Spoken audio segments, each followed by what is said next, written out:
ವೀಕ್ಷಕರ ನಮಸ್ಕಾರ. ಆರೋಗ್ಯ ದೀಪ ಹೆಲ್ತ್ ಟಾಕ್ ವಿತ್ ಡಾಕ್ಟರ್ ಅಖಿಲ ಭಂಡಾರ್ಕರ್ ಈ ಒಂದು ವಿಶೇಷವಾದ ನೇರ ಪ್ರಸಾರ ಕಾರ್ಯಕ್ರಮಕ್ಕೆ ತಮಗೆಲ್ಲರಿಗೂ ಕೂಡ ಪ್ರೀತಿಪೂರ್ವಕವಾದ ಸ್ವಾಗತವನ್ನು ಬಯಸ್ತಾ ಇದ್ದೇನೆ. ನಾನು ಗೌತಮ್ ಶೆಟ್ಟಿ.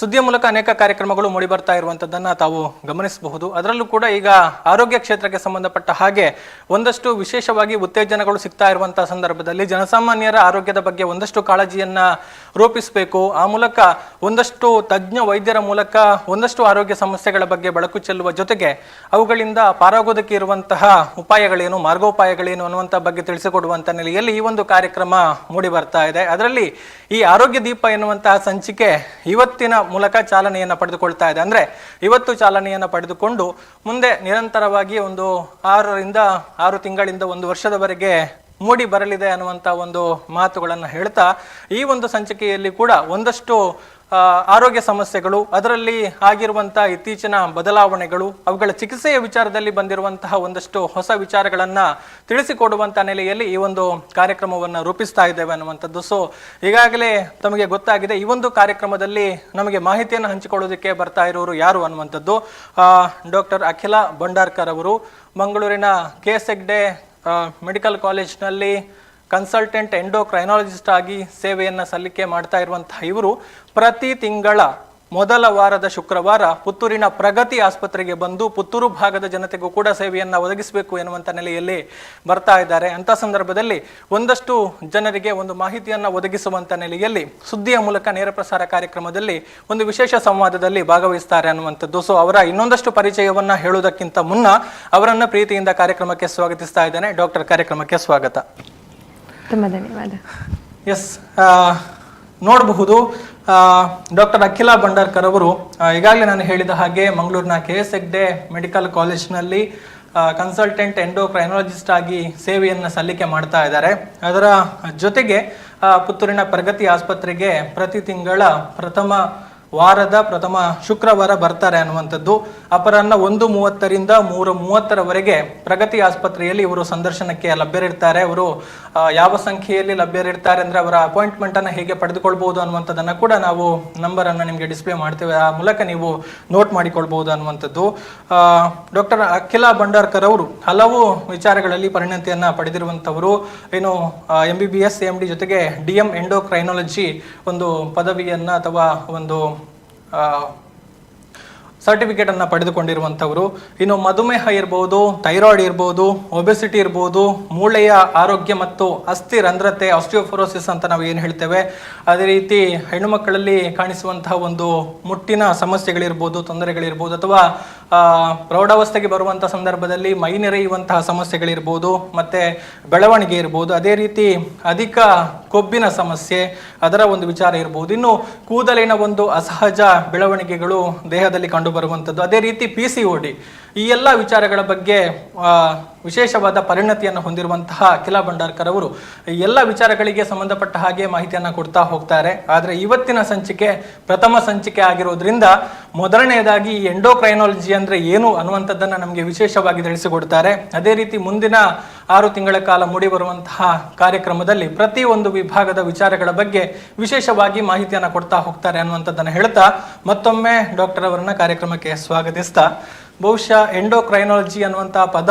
ಹೆಚ್ಚಿನವರಿಗೆ ಗೊತ್ತಿರೋದಕ್ಕೆ ಸಾಧ್ಯ ಇಲ್ಲ. ಅಂದರೆ ಅದರ ಬಗ್ಗೆ ಹೆಚ್ಚಿನ ಮಾಹಿತಿಯನ್ನು ಪಡೆದಿರುವವರು ಅಥವಾ ನಿರಂತರವಾಗಿ ಈ ಒಂದು ಮೆಡಿಕಲ್ ಫೀಲ್ಡಿನ ಅಪ್ಡೇಟ್ಸನ್ನು ಪಡಿತಾ ಇರುವವರಿಗೆ ಮಾತ್ರ ಅದು ಗೊತ್ತಿರುತ್ತೆ ಅನ್ನುವಂಥದ್ದನ್ನ ಹೇಳಬಹುದು. ಅಂತಃಸ್ರಾವ ವಿಭಾಗ ಅನ್ನುವಂಥದ್ದು. ಸೊ ಏನಿದು ಎಂಡೋಕ್ರೈನಾಲಜಿ ಅಂದರೆ, ಇದನ್ನು ಜನಸಾಮಾನ್ಯರು ಹೇಗೆ ಅರ್ಥ ಮಾಡಿಕೊಳ್ಬಹುದು, ಇದರ ವಿಶೇಷತೆಗಳೇನು ಅಂತ? ಸರಿ. ಸೊ ಇದೊಂದು ತುಂಬಾ ಮುಖ್ಯವಾದ ವಿಷಯ. ಎಂಡೋಕ್ರೈನಾಲಜಿ ಅಂದ್ರೆ ಏನು? ಸೊ ಹೌದು, ಅದರ ಅರಿವು ಸುಮಾರು ಜನರಿಗೆ ಇಲ್ಲ. ಯಾವಾಗೆಲ್ಲ ಅವರು ಎಂಡೋಕ್ರೈನಾಲಜಿಸ್ಟ್ ನ ಮೀಟ್ ಆಗ್ಬೋದು ಅದು ಅವರಿಗೆ ಅಷ್ಟು ತಿಳುವಳಿಕೆ ಇಲ್ಲ. ಆದ್ರಿಂದ ಈಗ ಎಂಡೋಕ್ರೈನಾಲಜಿ ಅಂತ ಹೇಳಿದ್ರೆ ಇದೊಂದು ನಮ್ಮ ದೇಹದಲ್ಲಿ ಅನೇಕ ಗ್ರಂಥಿಗಳಿವೆ, ಗ್ಲ್ಯಾಂಡ್ಸ್ ಅಂತ ಹೇಳ್ತೇವೆ. ಸೊ ಅದರ ಒಂದು ಸ್ಟಡಿ, ಅದರ ಒಂದು ಇದು ಮಾಡುವಂತಹ ಸ್ಟಡಿ ಮಾಡುವಂತಹ ವಿಭಾಗ. ಈ ಗ್ರಂಥಿಗಳಿಂದ ಒಂದು ಉತ್ಪನ್ನವಾಗುವಂತಹ ಸ್ರಾವ ಅಥವಾ ಹಾರ್ಮೋನ್ ಅಂತ ಏನ್ ಹೇಳ್ತೀವಿ, ಅದು ತುಂಬಾ ಹಲವಾರು ಇವೆ ನಮ್ಮ ದೇಹದಲ್ಲಿ. ಉದಾಹರಣೆಗೆ ತಲೆಯಲ್ಲಿ ಸ್ಟಾರ್ಟ್ ಮಾಡೋದಾದ್ರೆ, ಸೊ ನಮ್ಮ ಮೆದುಳು ಅಥವಾ ಬ್ರೈನ್, ಅಲ್ಲೊಂದು ಅತಿ ಚಿಕ್ಕ ಒಂದು ಇದಿದೆ, ಒಂದು ಅಂಗ ಪಿಟ್ಯೂಟರಿ ಅಂತ ಹೇಳ್ತೇವೆ.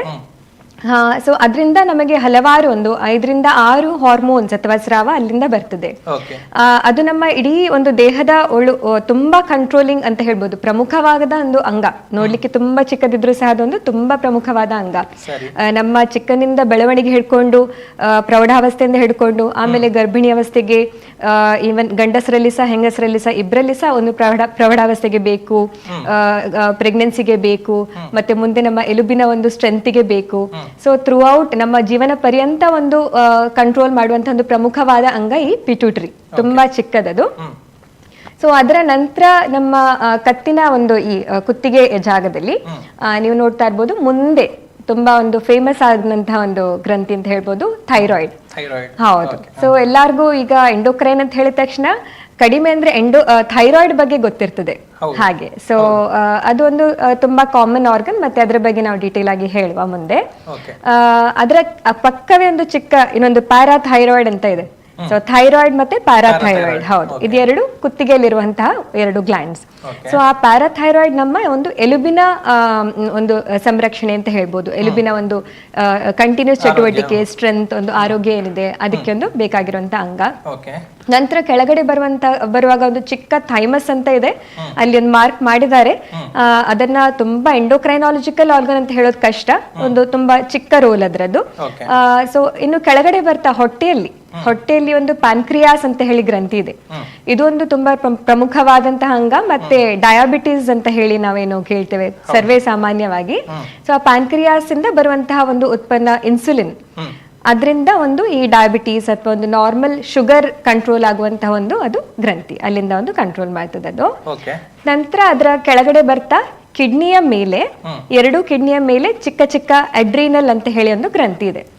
ಅದರಿಂದ ಒಂದು 3 ರಿಂದ 4 ಹಾರ್ಮೋನ್ಸ್ ಮತ್ತೆ ಬರ್ತದೆ, ನಮ್ಮ BP ಎಲ್ಲ ಕಂಟ್ರೋಲ್ ಮಾಡುವಂತಹ ಅಂಗ ಅದು. ಸೊ ಅದು ತುಂಬಾ ಬಹಳ ಇಂಪಾರ್ಟೆಂಟ್ ಆದಂತ ಅಂಗ. ಹೀಗೆ ಇದು ಪ್ರಮುಖವಾದಂತಹ ಹಾರ್ಮೋನ್ಸ್ ಅಂತ ಹೇಳ್ಬೋದು. ಇನ್ನು ಕೆಳಗಡೆ ನಾವು ನೋಡಿದ್ರೆ ಅಲ್ಲಿ ಟೆಸ್ಟಿಸ್ ಅಥವಾ ವೃಷಣ ಗಂಡಸರಲ್ಲಿ, ಹೆಂಗಸರಲ್ಲಿ ಅಂಡಾಶಯ ಅಥವಾ ಓವರಿ. ಸೊ ಇದು ಸಹ ಒಂದು ಹಾರ್ಮೋನ್ ಪ್ರೊಡ್ಯೂಸ್ ಮಾಡುವಂತಹ ಅಂಗ, ಉತ್ಪನ್ನ ಮಾಡುವಂತಹ ಅಂಗಗಳು. ಇದೆಲ್ಲ ನಾವು ಸ್ಟಡಿ ಮಾಡ್ತೀವಿ. ಮತ್ತೆ ಅದರಿಂದ ಪ್ರೊಡ್ಯೂಸ್ ಆಗುವಂತಹ ಈ ಪ್ರಾಬ್ಲಮ್ ಆಗುವಾಗ ಎಂತೆಲ್ಲ ಆಗ್ತದೆ, ಡಿಸಾರ್ಡರ್ಸ್ ಅಥವಾ ಡಿಸೀಸಸ್, ಆ ರೋಗಗಳು, ಅದನ್ನ ನಾವು ಎಂಡೋಕ್ರೈನಾಲಜಿಯಲ್ಲಿ ಕಲಿತೀವಿ ಮತ್ತೆ ನೋಡ್ತೀವಿ. ಅಂದ್ರೆ ಆ ಹಾರ್ಮೋನ್ಗಳ ಸ್ರವಿಕೆಯಿಂದ ಏರುಪೇರಾದ್ರೆ ಅವುಗಳಿಂದ ಏನೆಲ್ಲ ಸಮಸ್ಯೆಗಳು ಉಂಟಾಗ್ತದೆ ಅದನ್ನ ತಿಳಿದುಕೊಳ್ಳುವಂತದ್ದು ಎಂಡೋಕ್ರೈನಾಲಜಿ ಅನ್ನುವಂಥ ಸುಲಭದಲ್ಲಿ ಹಾಗೆ ಅರ್ಥ ಮಾಡಿಕೊಳ್ಬಹುದು. ಓಕೆ. ಅದರಲ್ಲಿರುವಂತಹ ಸಮಸ್ಯೆಗಳು ಅಂದ್ರೆ ಈ ಎಂಡೋಕ್ರೈನಾಲಜಿ ಮೂಲಕ ಯಾವೆಲ್ಲ ಸಮಸ್ಯೆಗಳು ಗೊತ್ತಾಗ್ತದೆ? ಈಗಾಗಲೇ ಹೇಳಿದ್ರಿ ಅದರ ಹಾರ್ಮೋನ್ ಇಂದ ಏನೆಲ್ಲ ಸಮಸ್ಯೆಗಳು ಉಂಟಾಗ್ತದೆ ಅದನ್ನ ತಿಳ್ಕೊಳ್ಬಹುದು ಅಂತ. ಸೊ ನಾರ್ಮಲ್ ಆಗಿ ಸಮಸ್ಯೆಗಳ ಆಂಗಲ್ ಇಂದ ನೋಡೋದಿದ್ರೆ ಯಾವೆಲ್ಲ ಸಮಸ್ಯೆಗಳನ್ನ ಎಂಡೋಕ್ರೈನಾಲಜಿ ಮೂಲಕ ನಾವು ಅನಾಲಿಸಿಸ್ ಮಾಡಬಹುದು ಅಂತ? ಹೌದು. ಸೊ ಈಗ ನಾವು ಅದೇ ಆರ್ಡರ್ ಅಲ್ಲಿ ಹೋಗುವ, ನಾವು ಮೇಲಿಂದ ಕೆಳಗಡೆ ಏನ್ ನೋಡಿದ್ವಲ್ಲ. ಸೊ ಈಗ ಆ ಪಿಟ್ಯೂಟರಿ, ಆ ಚಿಕ್ಕ ಗ್ರಂಥಿ ಏನಿದೆ, ಕೆಲವೊಂದ್ಸರಿ ಅದು ಬೆಳಿಬಹುದು, ತುಂಬಾ ದೊಡ್ಡದಾಗ್ಬೋದು. ಸೊ ಆಗ ನಮಗೆ ಒಂದು ಪ್ರಮುಖವಾಗಿ ಸ್ವಲ್ಪ ಕಣ್ಣಲ್ಲಿ ದೃಷ್ಟಿ ಸಮಸ್ಯೆ ಬರಬಹುದು. ಸೊ ಆವಾಗ ಕೆಲವರಿಗೆ ಏನು ಗೊತ್ತಾಗದೆ ಸಡನ್ ಆಗಿ ದೃಷ್ಟಿ ಸಮಸ್ಯೆ ಬಂದ್ರೆ, ಜೊತೆಯಲ್ಲಿ ತಲೆನೋವಿದ್ರೆ, ಅದಕ್ಕೆ ಒಂದ್ಸರಿ ಒಂದು ಎಂಡೋಕ್ರೈನಾಲಜಿಸ್ಟ್ ಅನ್ನ ನೋಡಬಹುದು, ಆ ಪಿಟ್ಯೂಟರಿ ಗ್ರಂಥಿಗೆ ಏನಾದ್ರೂ ಆಗಿದ್ಯಾ ಅಂತ ಹೇಳಿ ಒಂದು ಟೆಸ್ಟ್ ಮಾಡಬಹುದು. ಸರ್ವೇ ಸಾಮಾನ್ಯವಾಗಿ ಖಾಲಿ ಕಣ್ಣಿನ ಸಮಸ್ಯೆ ಇರುವುದಿಲ್ಲ, ಅದರ ಜೊತೆಯಲ್ಲಿ ಹೆಂಗಸರಿಗಾದ್ರೆ ಸಡನ್ ಆಗಿ ಮುಟ್ಟಿನ ಸಮಸ್ಯೆಗಳು ಬರಬಹುದು. ಸೊ ಹಾಗಾಗ್ಬೋದು. ಅಥವಾ ಬೆಳೆಯುವ ಮಕ್ಕಳಲ್ಲಿ ಬೆಳವಣಿಗೆ ಸಡನ್ ಆಗಿ ನಿಲ್ಬಹುದು. ಹಾಗೆಲ್ಲ ಈ ಕಣ್ಣಿನ ಸಮಸ್ಯೆ ಜೊತೆಯಲ್ಲಿ ಇದ್ರೆ ನಮಗೆ ಅದು ಪಿಟ್ಯೂಟರಿ ಅಥವಾ ಈ ಗ್ರಂಥಿಯ ತೊಂದರೆ ಇರಬಹುದು ಅಂತ ಹೇಳ್ಬೋದು. ಇದು ದೊಡ್ಡದಲ್ಲದೆ ಕೆಲವೊಂದ್ಸರಿ ಕೆಲಸ ಮಾಡೋದು ನಿಲ್ಲಿಸಬಹುದು. ನಾವು ಹೈಪೋಪಿಟ್ಯೂಟರಿಸಮ್ ಅಂತ ಹೇಳ್ತೀವಿ, ಕಡಿಮೆ ಕೆಲಸ ಮಾಡ್ತದೆ ಅದು ಕೆಲವೊಂದ್ಸರಿ. ಆವಾಗ ನಮ್ಗೆ ಚಿಕ್ಕನಿಂದ ತೊಂದರೆಗಳು ಕಾಣಿಸ್ಬೋದು. ಸೊ ಮಕ್ಕಳು ಸರಿಯಾಗಿ ಬೆಳೆಯೋದಿಲ್ಲ, ಅಥವಾ ಬೆಳೆಯೋ ಮಕ್ಕಳಲ್ಲಿ ಕೆಲವೊಂದ್ಸರಿ ಹಲ್ಲಿನ ಸಮಸ್ಯೆ ಮತ್ತೆ ಮತ್ತೆ ಬರಬಹುದು, ಅಥವಾ ಎಲುಬು ಮತ್ತೆ ಈಗ ಫ್ರಾಕ್ಚರ್ ಅಂತ ಏನ್ ಹೇಳ್ತೀವಿ, ಎಲುಬು ಮುರಿಯೋದು, ಅದೆಲ್ಲ ಸಮಸ್ಯೆಗಳು ಬರಬಹುದು. ಅಥವಾ ಪ್ರೌಢಾವಸ್ಥೆ ಕರೆಕ್ಟ್ ಆಗಿ ಆಗುದಿಲ್ಲ, ಸ್ಟಾರ್ಟೇ ಆಗುದಿಲ್ಲ. ಕೆಲವೊಂದ್ಸರಿ ಸ್ಟಾರ್ಟ್ ಆದ್ರೆ ಮತ್ತೆ ಕರೆಕ್ಟ್ ಆಗಿ ಅದು ಪ್ರೋಗ್ರೆಸ್ ಆಗುದಿಲ್ಲ. ನಿರಂತರವಾಗಿ ಈಗ ಪ್ರತಿ ತಿಂಗಳು ಮುಟ್ಟು ಬರೋದು ಅದೆಲ್ಲ ಕರೆಕ್ಟ್ ಆಗಿ ಆಗ್ತಿರೋದಿಲ್ಲ. ಅಥವಾ ಗಂಡಸರಲ್ಲಿ ಈಗ ಮೀಸೆ ದಾಡಿ ಬರ್ತಿಲ್ಲ, ಅವರಿಗೆ ವಾಯ್ಸ್ ಚೇಂಜಸ್ ಆಗ್ತಿಲ್ಲ. ಈ ತರ ಪ್ರೌಢಾವಸ್ಥೆಗಳ ಸಮಸ್ಯೆಗಳು ನಮಗೆ ಕಾಣಿಸಬಹುದು ಪಿಟ್ಯೂಟರಿ ಅಂಗದಲ್ಲಿ ಪ್ರಾಬ್ಲಮ್ ಇದ್ರೆ. ಅದಲ್ಲದೆ ನಮಗೆ ಕೆಳಗಡೆ ಬರ್ತಾ ಥೈರಾಯ್ಡ್ ಬಗ್ಗೆ ಹೇಳ್ಬೇಕು ಅಂತ ಹೇಳಿದ್ರೆ, ಈಗ ಥೈರಾಯ್ಡ್ ತುಂಬಾ ಫೇಮಸ್ ಇದ್ರೂ ಅದರ ಈ ಲಕ್ಷಣಗಳು ಏನ್ ಹೇಳ್ತೀವಿ ಅದು ತುಂಬಾ ವೇಗ್, ಅಂದ್ರೆ ಅಷ್ಟು ಕ್ಲಾರಿಟಿ ಇಲ್ಲ. ಸೊ ಯಾವ್ದೆಲ್ಲ ಕಾರಣಕ್ಕೆ ನಾವು ಥೈರಾಯ್ಡ್ ಸಮಸ್ಯೆ ಅಂತ ಹೇಳ್ತೀವಿ ಅದಷ್ಟು ನಮ್ಗೆ ಜನರಿಗೆ ಅಷ್ಟು ತಿಳುವಳಿಕೆ ಇರೋದಿಲ್ಲ. ಸೊ ತುಂಬಾ ಕಾಮನ್ ಹೇಳ್ಬೇಕು ಅಂತ ಹೇಳಿದ್ರೆ ಕುತ್ತಿಗೆಯಲ್ಲಿ ಈ ತರ ಒಂದು ಊತ ಬರೋದು, ಗಾಯ್ಟರ್ ಅಂತ ಹೇಳ್ತೀವಲ್ಲ, ಅದು ಒಂದು ಥೈರಾಯ್ಡ್ ನ ಸಮಸ್ಯೆ ಇರುವಂತಹ ಲಕ್ಷಣ. ಸೊ ಅದು ಈಗ ಥೈರಾಯ್ಡ್ ಜಾಸ್ತಿ ಕೆಲಸ ಮಾಡಿದ್ರು ಬರಬಹುದು, ಹೈಪರ್ ಥೈರಾಯ್ಡಿಸಮ್ ಅಂತ ಹೇಳ್ತೀವಿ. ಥೈರಾಯ್ಡ್ ಕಮ್ಮಿ ಕೆಲಸ ಮಾಡಿದ್ರು ಬರ್ಬೋದು, ಹೈಪೋಥೈರಾಯ್ಡಿಸಮ್ ಅಂತ ಹೇಳ್ತೀವಿ. ಎರಡು ಕಂಡೀಷನ್ ಅಲ್ಲೂ ಕೆಲವೊಂದ್ಸರಿ ಈ ಕುತ್ತಿಗೆ ಊತ ಕಾಣಿಸ್ಬೋದು. ಆದ್ರೆ ಕೆಲವರಿಗೆ ಕುತ್ತಿಗೆ ಊತ ಏನು ಇಲ್ಲದೆ ಇದ್ರೂ ಸಹ ಥೈರಾಯ್ಡ್ ಸಮಸ್ಯೆ ಇರಬಹುದು. ಸೊ ಅದನ್ನ ಯಾವಾಗ ಹೇಳೋದು ಅಂತ ಹೇಳಿದ್ರೆ ಹೆಂಗಸರಲ್ಲಿ ಮತ್ತೆ ಹಾಗೆ ಪೀರಿಯಡ್ಸ್ ಅನ್ನ ಪ್ರಾಬ್ಲಮ್ ಆಗ್ಬೋದು ಸಡನ್ ಆಗಿ, ಅಥವಾ ಇದು ಇಬ್ರಲ್ಲೂ ಸಹ ಮೋಷನ್ ಕರೆಕ್ಟ್ ಆಗಿ ಹೋಗುದಿಲ್ಲ, ತುಂಬಾ ಟೈಟ್ ಆಗ್ತದೆ ಇತ್ತೀಚೆಗೆ, ತುಂಬಾ ಸುಸ್ತಾಗ್ತದೆ ಹಾಗಿರ್ಬಹುದು, ತುಂಬಾ ನಿದ್ದೆ ಅನ್ಸುವಂಥದ್ದು, ಇದೆಲ್ಲ ಒಂದು ಈ ಥೈರಾಯ್ಡಿನ ಲಕ್ಷಣಗಳಿರ್ಬೋದು. ಅದೆಲ್ಲ ಬರ್ಬೇಕಾದ್ರೆ ಥೈರಾಯ್ಡ್ ಸಮಸ್ಯೆ ಇರ್ಬೋದಾ ಅಂತ ಒಂದು ಚೆಕ್ ಮಾಡಿಸ್ಬೋದು. ಸೊ ಕೆಲವೊಂದ್ಸರಿ ಥೈರಾಯ್ಡ್ ಜಾಸ್ತಿ ಕೆಲಸ ಮಾಡಿದ್ರೆ ವೆಯ್ಟ್ ಲಾಸ್ ಆಗ್ಬೋದು, ವೆಯ್ಟ್ ಜಾಸ್ತಿ ಆಗೋದಲ್ಲ ವೆಯ್ಟ್ ಕಮ್ಮಿ ಆಗಬಹುದು, ಹಸಿವು ಜಾಸ್ತಿ ಆಗಬಹುದು, ನಿದ್ದೆ ಬರದೇ ಇರಬಹುದು. ಸೊ ಈ ತರದ್ದೆಲ್ಲ ಸಮಸ್ಯೆ ಇದ್ರೆ ಸಹ ನಾವು ಎಂಡೋಕ್ರೈನಾಲಜಿಸ್ಟ್ ಅನ್ನ ಥೈರಾಯ್ಡ್ ಸಮಸ್ಯೆಗೆ ನೋಡಬಹುದು. ಮತ್ತೆ ಯಾವಾಗಲೂ ಹೇಳಿದಾಗೆ ಶುಗರ್, ಡಯಾಬಿಟೀಸ್. ಸೊ ಡಯಾಬಿಟೀಸ್ನ ಕೆಲವು ಲಕ್ಷಣಗಳು ನಮ್ಗೆ ಎಲ್ಲರಿಗೂ ಗೊತ್ತಿರಬೇಕು, ಯಾಕಂದ್ರೆ ಮುಂಚೆ ಡಯಾಬಿಟೀಸ್ ಬರೀ ತುಂಬಾ ಪ್ರಾಯದ ಮೇಲೆ ಬರುವಂತಹ ಒಂದು ಕಾಯಿಲೆ ಅಂತ ಹೇಳ್ತಿದ್ವಿ. ಆದ್ರೆ ಇವಾಗ ಹಾಗಲ್ವಲ್ಲ, ಇವಾಗ 20-30 ಇಲ್ಲ ಇವನ್ ಚಿಕ್ಕ ಮಕ್ಕಳಲ್ಲಿ ಸಹ ಒಂದು ಡಯಾಬಿಟೀಸ್ ಬರುವಂತಹ ಒಂದು ಚಾನ್ಸ್ ಇದೆ. ಹಾಗಾಗಿ ಎಲ್ಲರಿಗೂ ಸಹ ಒಂದು ಡಯಾಬಿಟೀಸ್ನ ಲಕ್ಷಣಗಳು ಗೊತ್ತಿದ್ರೆ ಒಳ್ಳೇದು. ಸರ್ವೇ ಸಾಮಾನ್ಯವಾಗಿ ತುಂಬಾ ಬಾಯಾರಿಕೆ ಆಗುವಂಥದ್ದು, ಅಂದ್ರೆ ಈಗ ಖಾಲಿ ಬೇಸಿಗೆಯಲ್ಲಿ ಅಲ್ಲ, ಚಳಿಗಾಲದಲ್ಲಿ ಮಳೆಗಾಲದಲ್ಲಿ ಯಾವಾಗಾದ್ರೂ ಸಹ ತುಂಬಾ ಬಾಯಾರಿಕೆ ಆಗೋದು, ಹೌದು. ಸೊ ತುಂಬಾ ಮೂತ್ರ ಹೋಗೋದು, ತುಂಬಾ ಹಸಿವಾಗೋದು. ಆದ್ರೆ ಅಷ್ಟು ತಿಂದ್ರೂ ಸಹ ನಮ್ಮ ತೂಕ ಜಾಸ್ತಿ ಆಗೋದಿಲ್ಲ, ತೂಕ ಕಮ್ಮಿ ಆಗ್ತಾ ಉಂಟು, ವೆಯ್ಟ್ ಲಾಸ್. ಸೊ ಈ ತರ ಎಲ್ಲ ಆಗ್ತಾ ಇದ್ರೆ ನಮಗೆ ಒಂದು ಶುಗರಿನ ಚೆಕ್ ಮಾಡಬೇಕು. ಸಾಮಾನ್ಯವಾಗಿ ಜನರು ಏನ್ ಅನ್ಕೋತಾರೆ, ನಮ್ಗೆ ಗಾಯ ಆಗಿದೆ, ಗಾಯ ವಾಸಿ ಆಗ್ತಾ ಇದೆ, ಇದು ಶುಗರ್ ಅಲ್ಲ, ನನ್ಗೆ ಶುಗರ್ ಇಲ್ಲ ಅಂತ ಅನ್ಕೋತಾರೆ. ನಾವು ಅದನ್ನ ಅಷ್ಟು ಆ ಲಕ್ಷಣವನ್ನ ಹಿಡ್ಕೋಬಾರ್ದು. ನಮಗೆ ವೆಯ್ಟ್ ಕಮ್ಮಿ ಆಗ್ತಾ ಇದೆ, ತುಂಬಾ ದಾಹ ಜಾಸ್ತಿ ಆಗ್ತಾ ಇದೆ, ತುಂಬಾ ಹಸಿವಾಗ್ತಾ ಇದೆ, ಈ ಲಕ್ಷಣಗಳು ಜಾಸ್ತಿ ಇಂಪಾರ್ಟೆಂಟ್, ನಮ್ಮ ಗಾಯವಾಸಿ ಆಗೋದು ಅದಲ್ಲ. ಸೊ ಈ ತರದ ಸಮಸ್ಯೆ ಇದ್ರೆ ನಾವು ಡಾಕ್ಟರ್ನ ಡಯಾಬಿಟಿಸ್ ಇದೆಯಾ ಅಂತ ಹೇಳಿ ಚೆಕ್ ಮಾಡ್ಲಿಕ್ಕೆ ಬಳಸಬೇಕು. ನಂತರ ನಮ್ಗೆ ಚಿಕ್ಕ ಪ್ರಾಯದಲ್ಲಿ ಸಹ BP ಬರೋದು, ಕೆಲವರು 20-30 ಆ ಪ್ರಾಯದಲ್ಲಿ ಸಮೇತ ಹೈ BP ಸ್ಟಾರ್ಟ್ ಆಗ್ತದೆ. ಅದಷ್ಟು ನಾರ್ಮಲ್ ಅಲ್ಲ. ಈಗ ಕೆಲವರಿಗೆ ಅದು ಫ್ಯಾಮಿಲಿ ವೈಸ್ ಇರ್ತದೆ, ಹಾಗೆ ಆದ್ರೆ ಬರುವ ಚಾನ್ಸ್ ಇದೆ. ಬಟ್ ಯಾವುದೇ ಒಂದು ಆತರ ಫ್ಯಾಮಿಲಿಯಲ್ಲಿ ಇಲ್ಲ, ನಮ್ಮ ಫ್ಯಾಮಿಲಿಯಲ್ಲಿ ಯಾರಿಗೂ ಇಲ್ಲ, ನನಗೆ 20ರಲ್ಲೇ BP ಸ್ಟಾರ್ಟ್ ಆಗಿದೆ, ಆಗ ಅದು ಯಾವ್ದಾದ್ರು ಹಾರ್ಮೋನ್ ಇಂದ ಇರಬಹುದಾ ಅಂತ ಹೇಳಿ ನಾವು ಈ ಅಡ್ರಿನಲ್ ಗ್ರಂಥಿಯ ಒಂದು ಪ್ರಾಬ್ಲಮ್ ಇರಬಹುದಾ ಅಂತ ಎಂಡೋಕ್ರೈನಾಲಜಿಸ್ಟ್ ಅನ್ನ ನೋಡಬಹುದು.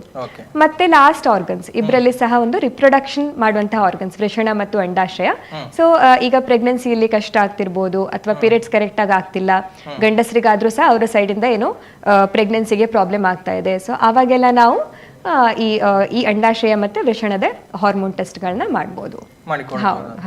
ಸೊ ಈ ಎಲ್ಲ ಸಮಸ್ಯೆಗಳನ್ನ ತಿಳಿದುಕೊಳ್ಳೋದಿಕ್ಕೆ ಎಂಡೋಕ್ರೈನಾಲಜಿಸ್ಟ್ ಹತ್ರ ಬಂದು ತಪಾಸಣೆಯನ್ನು ಮಾಡಿಸಿಕೊಳ್ಬಹುದು ಅಂತ. ಅದರ ಜೊತೆಗೆ ಬರುವಂತ ಒಂದು ಕಾಮನ್ ಆದ ಪ್ರಶ್ನೆ ಅಂದ್ರೆ, ಬೇರೆ ಬೇರೆ ಒಂದು ಆರೋಗ್ಯ ಸಮಸ್ಯೆಯನ್ನು ತಿಳಿದುಕೊಳ್ಳೋದಿಕ್ಕೆ ಬೇರೆ ಬೇರೆ ವ್ಯವಸ್ಥೆಗಳಿದೆ, ಒಂದು ಪರೀಕ್ಷಾ ಪದ್ಧತಿಗಳು ಅಥವಾ ಉಪಕರಣಗಳೆಲ್ಲವೂ ಕೂಡ ಇದೆ. ಸೊ ಈ ಎಲ್ಲ ಸಮಸ್ಯೆಗಳನ್ನ ಈಗ ಎಂಡೋಕ್ರೈನಾಲಜಿಸ್ಟ್ ಹೇಗೆ ತಿಳಿದುಕೊಳ್ತಾರೆ, ಅಥವಾ ಈ ಸಮಸ್ಯೆಗಳನ್ನು ಹೇಗೆ ಪತ್ತೆ ಹಚ್ಚುವಂಥದ್ದು, ಪರೀಕ್ಷಾ ವಿಧಾನಗಳು ಹೇಗಿರ್ತದೆ ಅಂತ ಒಂದು.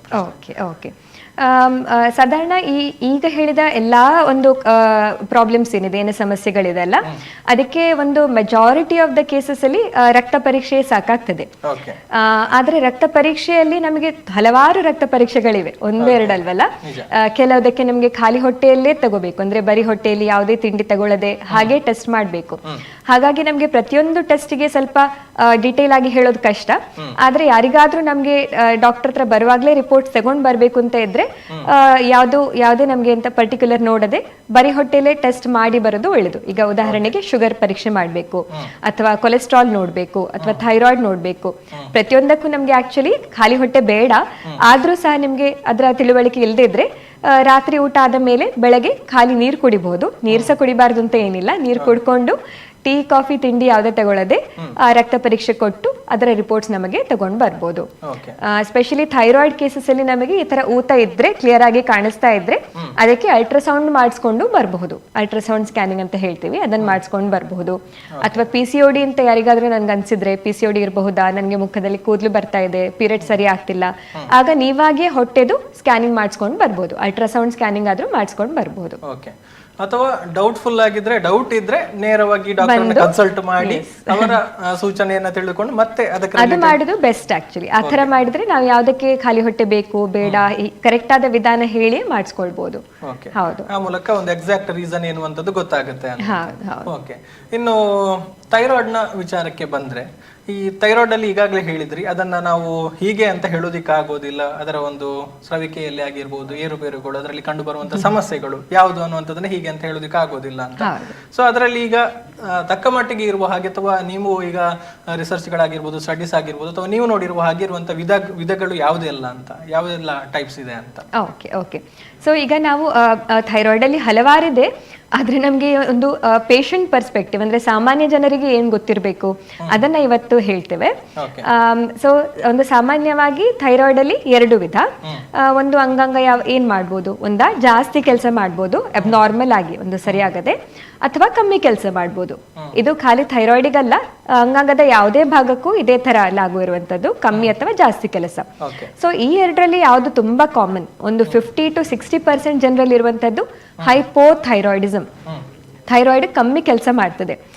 ಇದು ತುಂಬಾ ಕಾಮನ್ ಅಂತ ಹೇಳಿದ್ರೆ ಹೆಂಗಸರಲ್ಲಿ. ಸೊ ಹೈಪೋಥೈರಾಯ್ಡಿಸಮ್ ಬಹಳ ಸಾಮಾನ್ಯವಾಗಿ ಕಾಣಿಸ್ತದೆ. ಸೊ ಇದರ ರೋಗ ಲಕ್ಷಣಗಳು ಏನು ಹೈಪೋಥೈರಾಯ್ಡಿಸಮ್ ಇದು ಅಂತ ಹೇಳಿದ್ರೆ, ಕುತ್ತಿಗೆದು ಊತ ಅಲ್ಲದೆ ಲಕ್ಷಣಗಳ ಬಗ್ಗೆ ಮಾತಾಡೋದಾದ್ರೆ, ಒಂದು ಮುಟ್ಟಿನ ಸಮಸ್ಯೆ ಬರಬಹುದು. ಇದು ಇರ್ಲೇಬೇಕು ಅಂತೇನಿಲ್ಲ, ಇದೆಲ್ಲ ಪ್ಲಸ್ ಮೈನಸ್ ಯಾವ್ದಾದ್ರೂ ಒಂದಿರಬಹುದು. ಹಾಗೆ ಮುಟ್ಟಿನ ಸಮಸ್ಯೆ ಇರಬಹುದು, ಅಥವಾ ಗರ್ಭಿಣಿ ಆಗ್ಲಿಕ್ಕೆ ಕಷ್ಟ ಆಗ್ತಾ ಇರಬಹುದು, ಅಥವಾ ಕೆಲವೊಂದ್ಸರಿ ಥೈರಾಯ್ಡ್ ಪ್ರಾಬ್ಲಮ್ ಅಲ್ಲಿ ಸಹ ಈ ಅಬ್ನಾರ್ಮಲ್ ಆಗಿ ಮುಖದಲ್ಲಿ ಎಲ್ಲ ಕೂದಲು ಬರ್ತಾ ಇರಬಹುದು, ಅಥವಾ ತಲೆ ಕೂದಲು ಉದುರ್ತಾ ಇರಬಹುದು. ಅದು ಸಹ ಒಂದು ಚಿಕ್ಕ ಪ್ರಾಯದಲ್ಲಿ ಸಹ ಕೂದಲು ಕಮ್ಮಿ ಆಗ್ತಿರಬಹುದು, ಅಥವಾ ಸಡನ್ ಆಗಿ 3 ಇಂದ 4 ಕಿಲೋ ಜಾಸ್ತಿ ಆಯ್ತು, ಏನು ತಿಂದೇ ಇದ್ರು ಸಹ ತೂಕ ಜಾಸ್ತಿ ಆಯ್ತು, ಹಾಗಿರಬಹುದು. ಅಥವಾ ಮೋಷನ್ ತುಂಬಾ ಟೈಟ್, ಏನ್ ಮಾತ್ರೆ ತಗೊಂಡ್ರು ಸಿರಪ್ ತಗೊಂಡ್ರು ನಮ್ಗೆ ದಿನಾಲು ಒಂದ್ಸರಿ ಮೋಷನ್ ಹೋಗ್ತಿಲ್ಲ ಅಂತ ಒಂದು ಸಮಸ್ಯೆ ಇರಬಹುದು. ತುಂಬಾ ಗ್ಯಾಸ್ ಆಗುವಂತದ್ದು, ಅಥವಾ ಹಸಿವೆ ಇಲ್ಲ ಅವಾಗ ಹೇಳಿದಾಗೆ ಆದ್ರೂ ತೂಕ ಜಾಸ್ತಿ ಆಗುವಂತದ್ದು. ಮತ್ತೆ ತುಂಬಾ ನಿದ್ದೆ, ಅಂದ್ರೆ ರಾತ್ರಿ ನಿದ್ದೆ ಚೆನ್ನಾಗಿ ಬಂದ್ರು ಸಹ ಬೆಳಗ್ಗೆ ಎದ್ದೇಳಿದ್ರು ಅವಾಗ ಫ್ರೆಶ್ನೆಸ್ ಇಲ್ಲ, ತುಂಬಾ ನಿದ್ದೆ ಅನ್ಸುವಂಥದ್ದು, ಯಾವುದೇ ಒಂದು ಕೆಲಸ ಮಾಡ್ಲಿಕ್ಕೆ ನಮ್ಗೊಂದು ಚೈತನ್ಯ ಇಲ್ಲ ಅಂತ ಅನ್ಸುವಂಥದ್ದು, ಮೈಕೈ ನೋವು ಅನ್ಸುವಂಥದ್ದು, ಇದೆಲ್ಲ ಒಂದು ಹೈಪೋಥೈರಾಯ್ಡಿಸಮ್ ನ ಲಕ್ಷಣ. ಸೊ ಕೆಲವೊಂದ್ಸರಿ ಇವರಿಗೆ ಈ ತುಂಬಾ ಈಗ ಚಳಿಗಾಲದಲ್ಲೂ ಸಹ ತುಂಬಾ ಎಂತ ಹೇಳುದು, ಚಳಿಗಾಲದಲ್ಲಿ ಅಲ್ಲ ಬೇಸಿಗೆಗಾಲದಲ್ಲಿ ಸಹ ತುಂಬಾ ಚಳಿ ಅನ್ಸುವಂಥದ್ದು, ಹಾಗೆ ತುಂಬಾ ಅಬ್ನಾರ್ಮಲ್. ಸೊ ಎಲ್ಲರಿಗೂ ಸೆಕೆ ಆಗ್ತಿರ್ತದೆ, ಆದ್ರೂ ನಮಗೆ ಚಳಿ ಅನ್ಸುವಂಥದ್ದು, ಇದನ್ನ ಕೋಲ್ಡ್ ಇಂಟಾಲರೆನ್ಸ್ ಅಂತ ಹೇಳ್ತೀವಿ. ಸೊ ಈ ತರ ಸಮಸ್ಯೆ ಇದ್ರೆ ಸಹ ನಾವೊಂದು ಹೈಪೋಥೈರಾಯ್ಡಿಸಮ್ ಅಥವಾ ಥೈರಾಯ್ಡ್ಗೆ ಟೆಸ್ಟ್ ಮಾಡಿಸಬಹುದು. ಸೊ ಬೇರೆ ಒಂದು ಸ್ವಲ್ಪ ಸಣ್ಣ ಪ್ರಮಾಣದ ಜನರು, ಅಂದ್ರೆ ಒಂದು 30% ಆಫ್ ದ ಕೇಸಸ್ ಅಲ್ಲಿ ಈ ಹೈಪರ್ ಥೈರಾಯ್ಡಿಸಮ್ ಇರ್ಬೋದು. ಸೊ ಥೈರಾಯ್ಡ್ ಸ್ವಲ್ಪ ಜಾಸ್ತಿ ಕೆಲಸ ಮಾಡ್ತಿರ್ತದೆ. ಆವಾಗ ಏನಾಗ್ತದೆ ಅಂತ ಹೇಳಿದ್ರೆ, ಸಡನ್ ಆಗಿ ವೇಟ್ ಕಮ್ಮಿ ಆಗ್ತಾ ಬರುವಂತದ್ದು. ಆದ್ರೆ ಅವರು ತಿನ್ನುವಂಥದ್ದು ಮುಂಚೆಗಿಂತ 3 ಇಂದ 4 ಪಟ್ಟು ಜಾಸ್ತಿ ತಿಂತಿರ್ತಾರೆ. ಅಂದ್ರೆ ತುಂಬಾ ಹಸಿವು, ಆದ್ರೂ ಒಂದು 10-12 ಕಿಲೋ ವೆಯ್ಟ್ ಲಾಸ್, ಆ ರೇಂಜಿಗೆ ತುಂಬಾ ವೆಯ್ಟ್ ಲಾಸ್ ಆಗುವಂಥದ್ದು, ತುಂಬಾ ಬೆವರು ಬರುವಂಥದ್ದು, ಮತ್ತೆ ನಿದ್ದೆ ಬರುದಿಲ್ಲ. ಯಾವಾಗ್ಲೂ ಒಂಥರ ಏನ್ ಹೇಳೋದು, ತುಂಬಾ ಒಂದು ಆಂಗ್ಸೈಟಿ ಅಥವಾ ಒಂದು ಟೆನ್ಷನ್ ಅಂತ ಹೇಳಿ ಕಾಣಿಸ್ತಾ ಇರ್ತದೆ. ಅವರನ್ನ ನೋಡಿದ್ರೆ ಅವ್ರಿಗೆ ಯಾವಾಗ್ಲೂ ಸಿಟ್ಟು ಬರುವಂತದ್ದು, ಇರಿಟೇಟೆಡ್ ಆಗಿರುವಂತದ್ದು, ಹಾಗಿರುವಂತದ್ದು. ಸೊ ಇದೆಲ್ಲ, ಮತ್ತೆ ಅವರಿಗೆ ಲೂಸ್ ಮೋಷನ್ ಸಹ ಇರ್ಬೋದು. ತುಂಬಾ ಎಲ್ಲಾದ್ರದ್ದು ಸಹ ಒಂದು ಫಂಕ್ಷನ್ ಜಾಸ್ತಿ ಆಗಿರ್ತದೆ ಅವರ ಬಾಡಿಯಲ್ಲಿ, ಅಷ್ಟಾದ್ರೂ ಸಹ ವೆಯ್ಟ್ ಲಾಸ್ ಆಗ್ತಿರುವಂತದ್ದು, ಹಾಗೆ. ಸೊ ಇದು ನಮ್ಗೆ ಬರ್ತಾ ಇದ್ರೆ ನಾವು ಹೈಪರ್ ಥೈರಾಯ್ಡಿಸಮ್ಗೆ ಟೆಸ್ಟ್ ಮಾಡಿಸ್ಬೇಕಾಗ್ತದೆ. 2 ಕಂಡೀಷನ್ ಅಲ್ಲಿ ಸಹ ಪೀರಿಯಡ್ಸ್ ಪ್ರಾಬ್ಲಮ್ ಬರಬಹುದು, 2 ಕಂಡೀಷನ್ ಅಲ್ಲಿ ಸಹ ಕೂದಲ ಸಮಸ್ಯೆ ಬರಬಹುದು, 2 ಕಂಡೀಷನ್ ಅಲ್ಲಿ ಸಹ ನಮಗೆ ಪ್ರೆಗ್ನೆನ್ಸಿಗೆ ಪ್ರಾಬ್ಲಮ್ಸ್ ಬರ್ತಿರಬಹುದು, ಹಾಗೆ. ಸೊ ಅದು ಬರುವಂತ ಸಮಸ್ಯೆಗಳು. ಇನ್ನು ಈ ಸಮಸ್ಯೆಗಳು ಬಂದ್ರೆ ಅದು ಶಾಶ್ವತನ, ಅಂದ್ರೆ ಅದಕ್ಕೆ ಪರಿಹಾರಗಳಿದೆಯಾ, ಅಥವಾ ಎಷ್ಟು ಸಮಯಗಳಲ್ಲಿ ಅದಕ್ಕೆ ಚಿಕಿತ್ಸೆಯನ್ನು ಮಾಡಿಸಿಕೊಳ್ಬಹುದು, ಅದು ಯಾವುದರ ಮೇಲೆ ಡಿಪೆಂಡ್ ಆಗಿರುತ್ತೆ ಅಂತ? ಹೌದು. ಸೊ ಇದು ಹೈಪೋಥೈರಾಯ್ಡಿಸಮ್ ಅನ್ನುವಂಥದ್ದು ಏನು ನಾವು ಫಸ್ಟಿಗೆ ಹೇಳಿದ್ವಿ, ತುಂಬಾ ಕಾಮನ್ ಆಗಿ ಅಥವಾ ಸಾಮಾನ್ಯವಾಗಿ ಕಾಣಿಸುವಂಥದ್ದು. ಇದು ಕೆಲವರಲ್ಲಿ, ಅಥವಾ ನಾನು ಹೇಳ್ಬೋದು ಮೆಜಾರಿಟಿ ಆಫ್ ದ ಕೇಸಸ್, ಒಂದು 100ರಲ್ಲಿ ಒಂದು 60ರಿಂದ 70% ಪೇಷಂಟ್ಸ್ಗೆ ಇದು ಪರ್ಮನೆಂಟೇ ಇರಬಹುದು. ಯಾಕಂದ್ರೆ ಅದನ್ನ ನಾವು ಆ ರೇಂಜ್ಗೆ ಕಡಿಮೆ ಒಂದು ಏನ್ ಹೇಳ್ತೀವಿ ಹಾರ್ಮೋನ್ಸ್ ಕಡಿಮೆ ಆಗದೆ ಅದನ್ನ ಟ್ರೀಟ್ಮೆಂಟ್ ಸ್ಟಾರ್ಟ್ ಮಾಡುದಿಲ್ಲ. ಸಾಮಾನ್ಯವಾಗಿ ನಾವು ಅದನ್ನ ಟ್ರೀಟ್ಮೆಂಟ್ ಸ್ಟಾರ್ಟ್ ಮಾಡಿದೀವಿ, ಒಂದು ಪೇಷಂಟಿಗೆ ಒಂದು ಒಳ್ಳೆ ಡೋಸ್ ಬೇಕಾಗ್ತಾ ಇದೆ ಅಂತ ಹೇಳಿದ್ರೆ ಅದು ತುಂಬಾ ಲಾಂಗ್ ಟರ್ಮ್ ಆಗಿ ಬೇಕಾಗಿರುವಂತಹ ಒಂದು ಮದ್ದಾಗಿರ್ತದೆ. ಕೆಲವರಿಗೆ ಈಗ ಪ್ರೆಗ್ನೆನ್ಸಿಯಲ್ಲಿ ಮಾತ್ರ ಇರುವಂತಹ ಒಂದು ಕಂಡೀಷನ್ ಇದೆ, ಹೈಪೋಥೈರಾಯ್ಡಿಸಮ್. ಆ ಕಂಡೀಷನ್ ನಮಗೆ ಒಂದು ಡೆಲಿವರಿ ಆದ್ಮೇಲೆ 1 ರಿಂದ 3 ತಿಂಗಳಲ್ಲಿ ಸರಿ ಹೋಗ್ಬೋದು. ಸೊ ಹಾಗಾಗಿ ಒಂದು ಮೆಜಾರಿಟಿ ಆಫ್ ದ ಕೇಸಸ್ ಅಲ್ಲಿ ಈ ಹೈಪೋಥೈರಾಯ್ಡಿಸಮ್ ಶಾಶ್ವತ ಅಂತ ಹೇಳಬಹುದು. ಆದ್ರೆ ಒಂದು ಕೆಲವು ಪರ್ಸೆಂಟೇಜ್ ಅಲ್ಲಿ ಅದು ಸರಿ ಆಗಬಹುದು. ಆದ್ರಿಂದ ನಾವು ಡಾಕ್ಟರ್ನ ಒಂದು ಕನ್ಸಲ್ಟೇಷನ್ ಮಾಡಿ ಅವ್ರ ಹತ್ರನೇ ಒಂದು ಮುಕ್ತವಾಗಿ ಕೇಳಿದ್ರೆ ಅದು ಲಾಂಗ್ ಟರ್ಮ್ ತಗೊಳ್ಬೇಕಾ ಅಥವಾ ನಿಲ್ಲಿಸಬಹುದಾ ಅನ್ನುವಂಥ ಒಂದು ಕ್ಲಾರಿಟಿ ಸಿಗ್ತದೆ. ಇಲ್ಲಾಂದ್ರೆ ನಾವಾಗೇ ಒಂದು ನಿಲ್ಲಿಸಿ ನೋಡುವ ಅಂತ ಹೇಳಿ ಹಾಗೆ ಒಂದು ಮಾಡಿ ನೋಡಿದ್ರೆ ಅದು ಸರಿ ಹೋಗ್ಲಿಕ್ಕಿಲ್ಲ. ನಮ್ಮ ಶರೀರಕ್ಕೆ ಅದರಿಂದ ಒಂದು ಪೆಟ್ಟಾಗುವಂತ ಸಾಧ್ಯತೆ ಇದೆ. ಆದ್ರೆ ಹೈಪರ್ ಥೈರಾಯ್ಡಿಸಮ್ ಅಂತ ಏನ್ ಹೇಳ್ತೀವಲ್ವಾ, ಸೊ ಅದು ಅಷ್ಟು ಪರ್ಮನೆಂಟ್ ಅಂತ ಹೇಳಲಿಕ್ಕೆ ಆಗುದಿಲ್ಲ. ಯಾವುದು ಜಾಸ್ತಿ ಕೆಲಸ ಮಾಡುವಂತ ಕಂಡೀಷನ್, ಅದು ಒಂದು ಕ್ಯೂರೇಬಲ್ ಅಥವಾ ಒಂದು ಕಂಪ್ಲೀಟ್ ಆಗಿ ಗುಣ ಮಾಡುವಂತಹ ಒಂದು ಕಂಡೀಷನ್ ಅಂತ ಹೇಳ್ಬೋದು. ಸಾಮಾನ್ಯವಾಗಿ 1.5 ರಿಂದ 2 ವರ್ಷ ಟ್ರೀಟ್ಮೆಂಟ್ ಬೇಕಾಗಿ ಬರ್ಬೋದು. ಇದಕ್ಕೆ ಮಾತ್ರೆಯಾಗಿ ಇರುವಂತದ್ದು. ಕೆಲವರಿಗೆ ಒಂದು ರೇರ್ ಕೇಸಸ್ ಅಲ್ಲಿ ಮಾತ್ರ ಅಲ್ಲದೆ ಒಂದು ಅಯೋಡಿನ್ ಥೆರಪಿ ಅಂತ ಹೇಳ್ತೀವಿ ಅಥವಾ ಸರ್ಜರಿ ಸಹ ಬೇಕಾಗಿ ಬರಬಹುದು. ಆದ್ರೆ ಹೈಪರ್ ಥೈರಾಯ್ಡಿಸಮ್ ಒಂದು ಸಾಮಾನ್ಯವಾಗಿ ಸುಮಾರು ಜನರಲ್ಲಿ ಕ್ಯೂರೇಬಲ್ ಕಂಡೀಷನ್ ಅಂತ ಹೇಳ್ಬೋದು. ಹಾಗೆ ಹೌದು, ಅಂದ್ರೆ ಅದರ ಬಗ್ಗೆ ಜಾಸ್ತಿ ಭಯ ಪಡಬೇಕಾದಂತ ಅವಶ್ಯಕತೆಗಳಿಲ್ಲ ಅನ್ನುವ. ಹೌದು, ಇದ್ರಲ್ಲೂ ಸಹ ಭಯ ಬೇಡ. ಹೈಪೋಥೈರಾಯ್ಡಿಸಮ್ ಅಲ್ಲಿ ಸಹ ನಮ್ಗೆ ಭಯ ಪಡುವ ಅವಶ್ಯಕತೆ ಇಲ್ಲ. ಯಾಕಂದ್ರೆ ತುಂಬಾ ಚಿಕ್ಕ ಟ್ಯಾಬ್ಲೆಟ್ ದಿನಕ್ಕೆ ಒಂದೇ ಸರಿ ಅಷ್ಟೇ ನಮ್ಗೆ ತಗೊಳ್ಬೇಕಾಗಿರುವಂತದ್ದು. ಸೊ ಎರಡರಲ್ಲೂ ಏನು ಭಯ ಪಡಬೇಕಾಗಂತ ಕಂಡೀಷನ್ಸ್ ಅಲ್ಲ. ಹಾಗೆ ಹೌದು, ಗುಣಪಡಿಸಲಿಕ್ಕೆ ಸಾಧ್ಯತೆ ಇದೆ. ಹೌದು ಹೌದು. ಓಕೆ, ಎಸ್, ಇನ್ನೊಂದಷ್ಟು ಮಾತನಾಡೋಣ. ವೀಕ್ಷಕರೇ, ನೀವು ಕೂಡ ಕಾರ್ಯಕ್ರಮವನ್ನು ನೋಡ್ತಾ ಇದ್ದೀರಿ, ನಿಮಗೂ ಕೂಡ ಪ್ರಶ್ನೆಗಳಿರ್ಬೋದು. ಕರೆಯನ್ನ ಮಾಡುವಂತ ನೆಲೆಯಲ್ಲಿ ಖಂಡಿತ ತಾವು ಕರೆಯನ್ನ ಮಾಡಿ ತಮ್ಮ ಪ್ರಶ್ನೆಗಳನ್ನ ಕೇಳ್ಬೋದು. ಆ ಮೂಲಕ ಡಾಕ್ಟರಿಂದ ಉತ್ತರವನ್ನ ಪಡೆದುಕೊಳ್ಬಹುದು ಅನ್ನುವಂಥದ್ದನ್ನ ಹೇಳ್ತಾ, ಇನ್ನು ಮುಂದಿನ ಸಮಸ್ಯೆಯನ್ನ ಸ್ವಲ್ಪ ನೋಡೋದಿದ್ರೆ, ಅಂದ್ರೆ ಈಗಾಗಲೇ ಹೇಳಿದ ಹಾಗೆ ಈ ಒಂದು ಸಂಚಿಕೆಯಲ್ಲಿ ನಾವು ಎಲ್ಲ ಆರೋಗ್ಯ ಸಮಸ್ಯೆಗಳ ಬಗ್ಗೆ ಒಂದಷ್ಟು ಅದನ್ನ ವಿವರಣಾತ್ಮಕವಾಗಿ ಹೇಳ್ತೇವೆ ಅನ್ನುವಂಥದ್ದನ್ನ ಹೇಳ್ತಾ ಇದ್ದಾರೆ. ಆದ್ರೆ ವಿಸ್ತೃತವಾಗಿ ಅದರ ಆಳಕ್ಕೆ ಇಳಿದು ಅದರ ಬಗ್ಗೆ ಮಾಹಿತಿಯನ್ನ ಮುಂದಿನ ಸಂಚಿಕೆಗಳಲ್ಲಿ ಕೊಡ್ತಾ ಹೋಗ್ತೇವೆ. ಈ ಸಂಚಿಕೆಯಲ್ಲಿ ನಾವು ಮೇಲಿಂದ ಮೇಲೆ ಆ ವಿಚಾರಗಳ ಬಗ್ಗೆ ಒಂದಷ್ಟು ಮಾತನಾಡ್ತೇವೆ ಅನ್ನುವಂಥದ್ದನ್ನ ಹೇಳುವಂಥದ್ದು. ಇನ್ನು ಮುಂದಿನದ್ದು ಮಧುಮೇಹದ ಬಗ್ಗೆ ಹೇಳಿದ್ರಿ. ಬಹುಶಃ ಹಿಂದೆ ಎಲ್ಲ ಒಂದಷ್ಟು ವಯಸ್ಸಾದ ಮೇಲೆ ಇಂತಹ ಸಮಸ್ಯೆಗಳು ಕಾಣಿಸಿಕೊಳ್ತಾ ಇತ್ತು. ಆದ್ರೆ ಈಗ ನೀವೇ ಹೇಳಿದ ಹಾಗೆ ಯುವಜನತೆಯನ್ನ ಕೂಡ ಈ ಸಮಸ್ಯೆ ಕಾಡ್ತಾ ಇದೆ ಅನ್ನುವಂಥದ್ದು. ಸೊ ಯಾಕೆ ಕಾಡ್ತಾ ಇದೆ ಅಂದ್ರೆ ಕಾರಣಗಳೇನಾದ್ರೂ ಇದೆಯಾ ಅನ್ನುವಂಥದ್ದು ಪರ್ಟಿಕ್ಯುಲರ್ ಆಗಿ? ಹೌದು, ಈಗ ಮಧುಮೇಹ ಅಥವಾ ಡಯಾಬಿಟೀಸ್ ಅಲ್ಲೂ ಸಹ ಹಲವಾರು ವಿಧಗಳಿದೆ.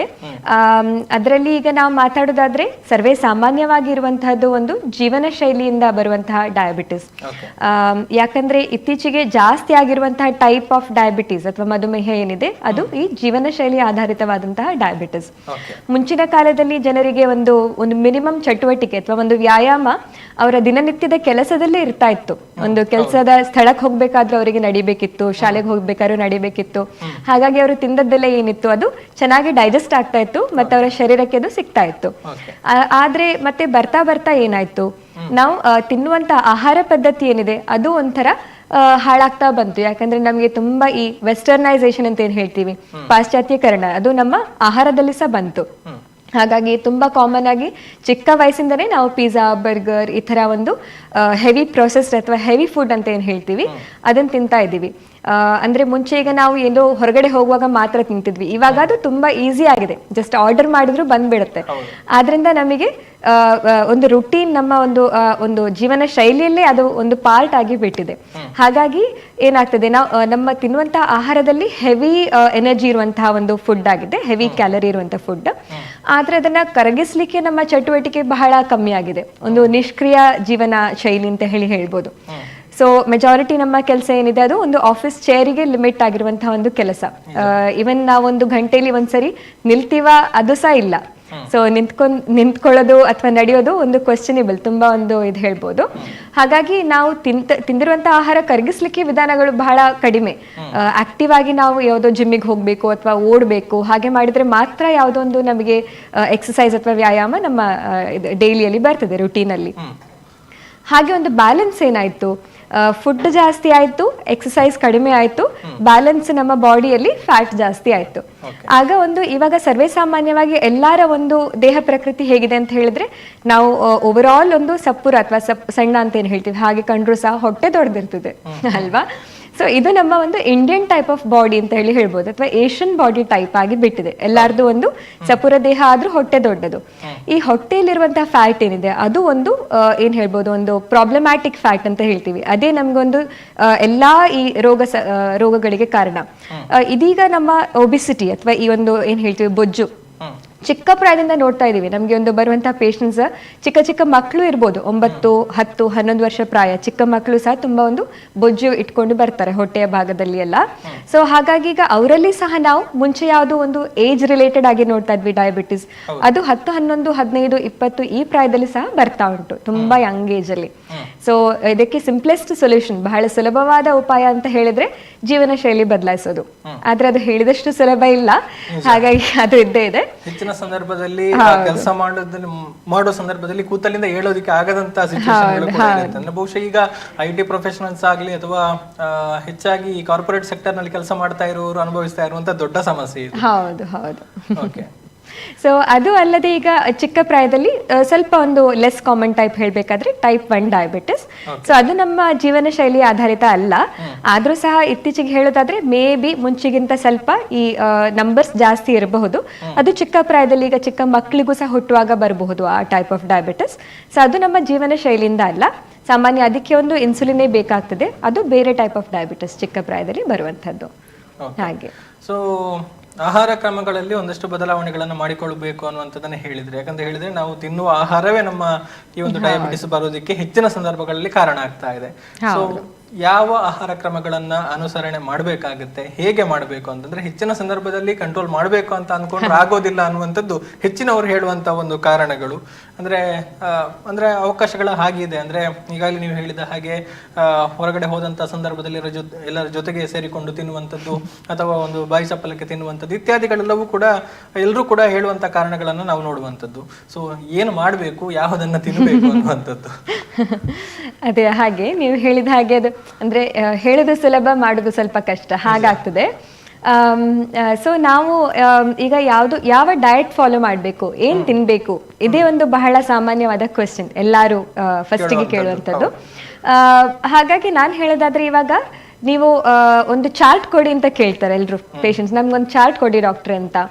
ಆದ್ರೆ ನಾವು ಮುಂಚೆ ಕೊಡ್ತಾ ಇದ್ವಿ ಚಾರ್ಟ್, ಆದ್ರೆ ಅದನ್ನ ಒಂದು ಜಾಸ್ತಿ ಅಂದ್ರೆ 1 ಅಥವಾ 2 ತಿಂಗಳು ಫಾಲೋ ಮಾಡಿ 3ನೇ ತಿಂಗಳಿಂದ ಅವರು ಮುಂಚೆ ಏನಿತ್ತು ಹಾಗೆ ಹೋಗ್ತಾ ಇತ್ತು. ಹಾಗಾಗಿ ತುಂಬಾ ಸುಲಭವಾದ ಉಪಾಯ ಅಂತ ಹೇಳಿದ್ರೆ ಜಾಸ್ತಿ ಚೇಂಜ್ ಮಾಡ್ಲಿಕ್ಕೆ ಹೋಗ್ಬೇಡಿ ನಿಮ್ಮ ಡಯಟ್ ಅನ್ನು. ಸಿಂಪಲ್ ಆಗಿ ನೀವು ಯಾವ್ದನ್ನ ಒಂದು ನಿಮ್ಮ ಜೀವನ ಪರ್ಯಂತ ಫಾಲೋ ಮಾಡಬಹುದು ಆ ತರದಕ್ಕೆ ನೀವು ಫಾಲೋ ಮಾಡುವಂತಹ ಒಂದು ಕ್ರಮ ಮಾಡ್ಕೊಳ್ಬಹುದು. ಸುಲಭವಾಗಿ ಹೇಳ್ಬೇಕು ಅಂತ ಹೇಳಿದ್ರೆ ಮನೆ ಆಹಾರ. ಈಗ ಡಯಾಬಿಟಿಸ್ ಇದ್ದ ತಕ್ಷಣ ನಾವು ಅನ್ನ ಬಿಡಬೇಕು, ಚಪಾತಿ ತಿನ್ಬೇಕು ಹಾಗೆಲ್ಲ ಏನಿಲ್ಲ. ಹಾಗೆ ನೋಡಿದ್ರೆ ಇವಾಗ ನಮ್ಮ ಉತ್ತರ ಭಾರತದಲ್ಲಿ ಚಪಾತಿ ತಿಂತಾರಲ್ವಾ, ಅದು ಅಲ್ಲಿ ಡಯಾಬಿಟಿಸ್ ಇದೆ. ಹಾಗೆ ನಮ್ಗೆ ಈಗ ಚಪಾತಿ ಅಥವಾ ಅನ್ನದಿಂದ ಬರುವಂತಹ ರೋಗ ಅಲ್ಲ ಇದು. ಮೇನ್ ಆಗಿ ಸಕ್ಕರೆ, ಶುಗರ್ ಅಂತ ಏನ್ ಹೇಳ್ತೀವಿ, ಮತ್ತು ಬೆಲ್ಲ, ಓವರ್ ಆಲ್ ಇದು ಸ್ವೀಟ್ ಅಂತ ಏನ್ ಹೇಳ್ತೀವಿ, ಅದನ್ನ ನಾವು ಒಂದು ತುಂಬಾ ಫ್ರೀಕ್ವೆಂಟ್ ಆಗಿ ದಿನನಿತ್ಯದ ಒಂದು ರೂಟೀನ್ ಅಲ್ಲಿ ಬಳಸದೇ ಇದ್ರೆ ಸಾಕಾಗ್ತದೆ.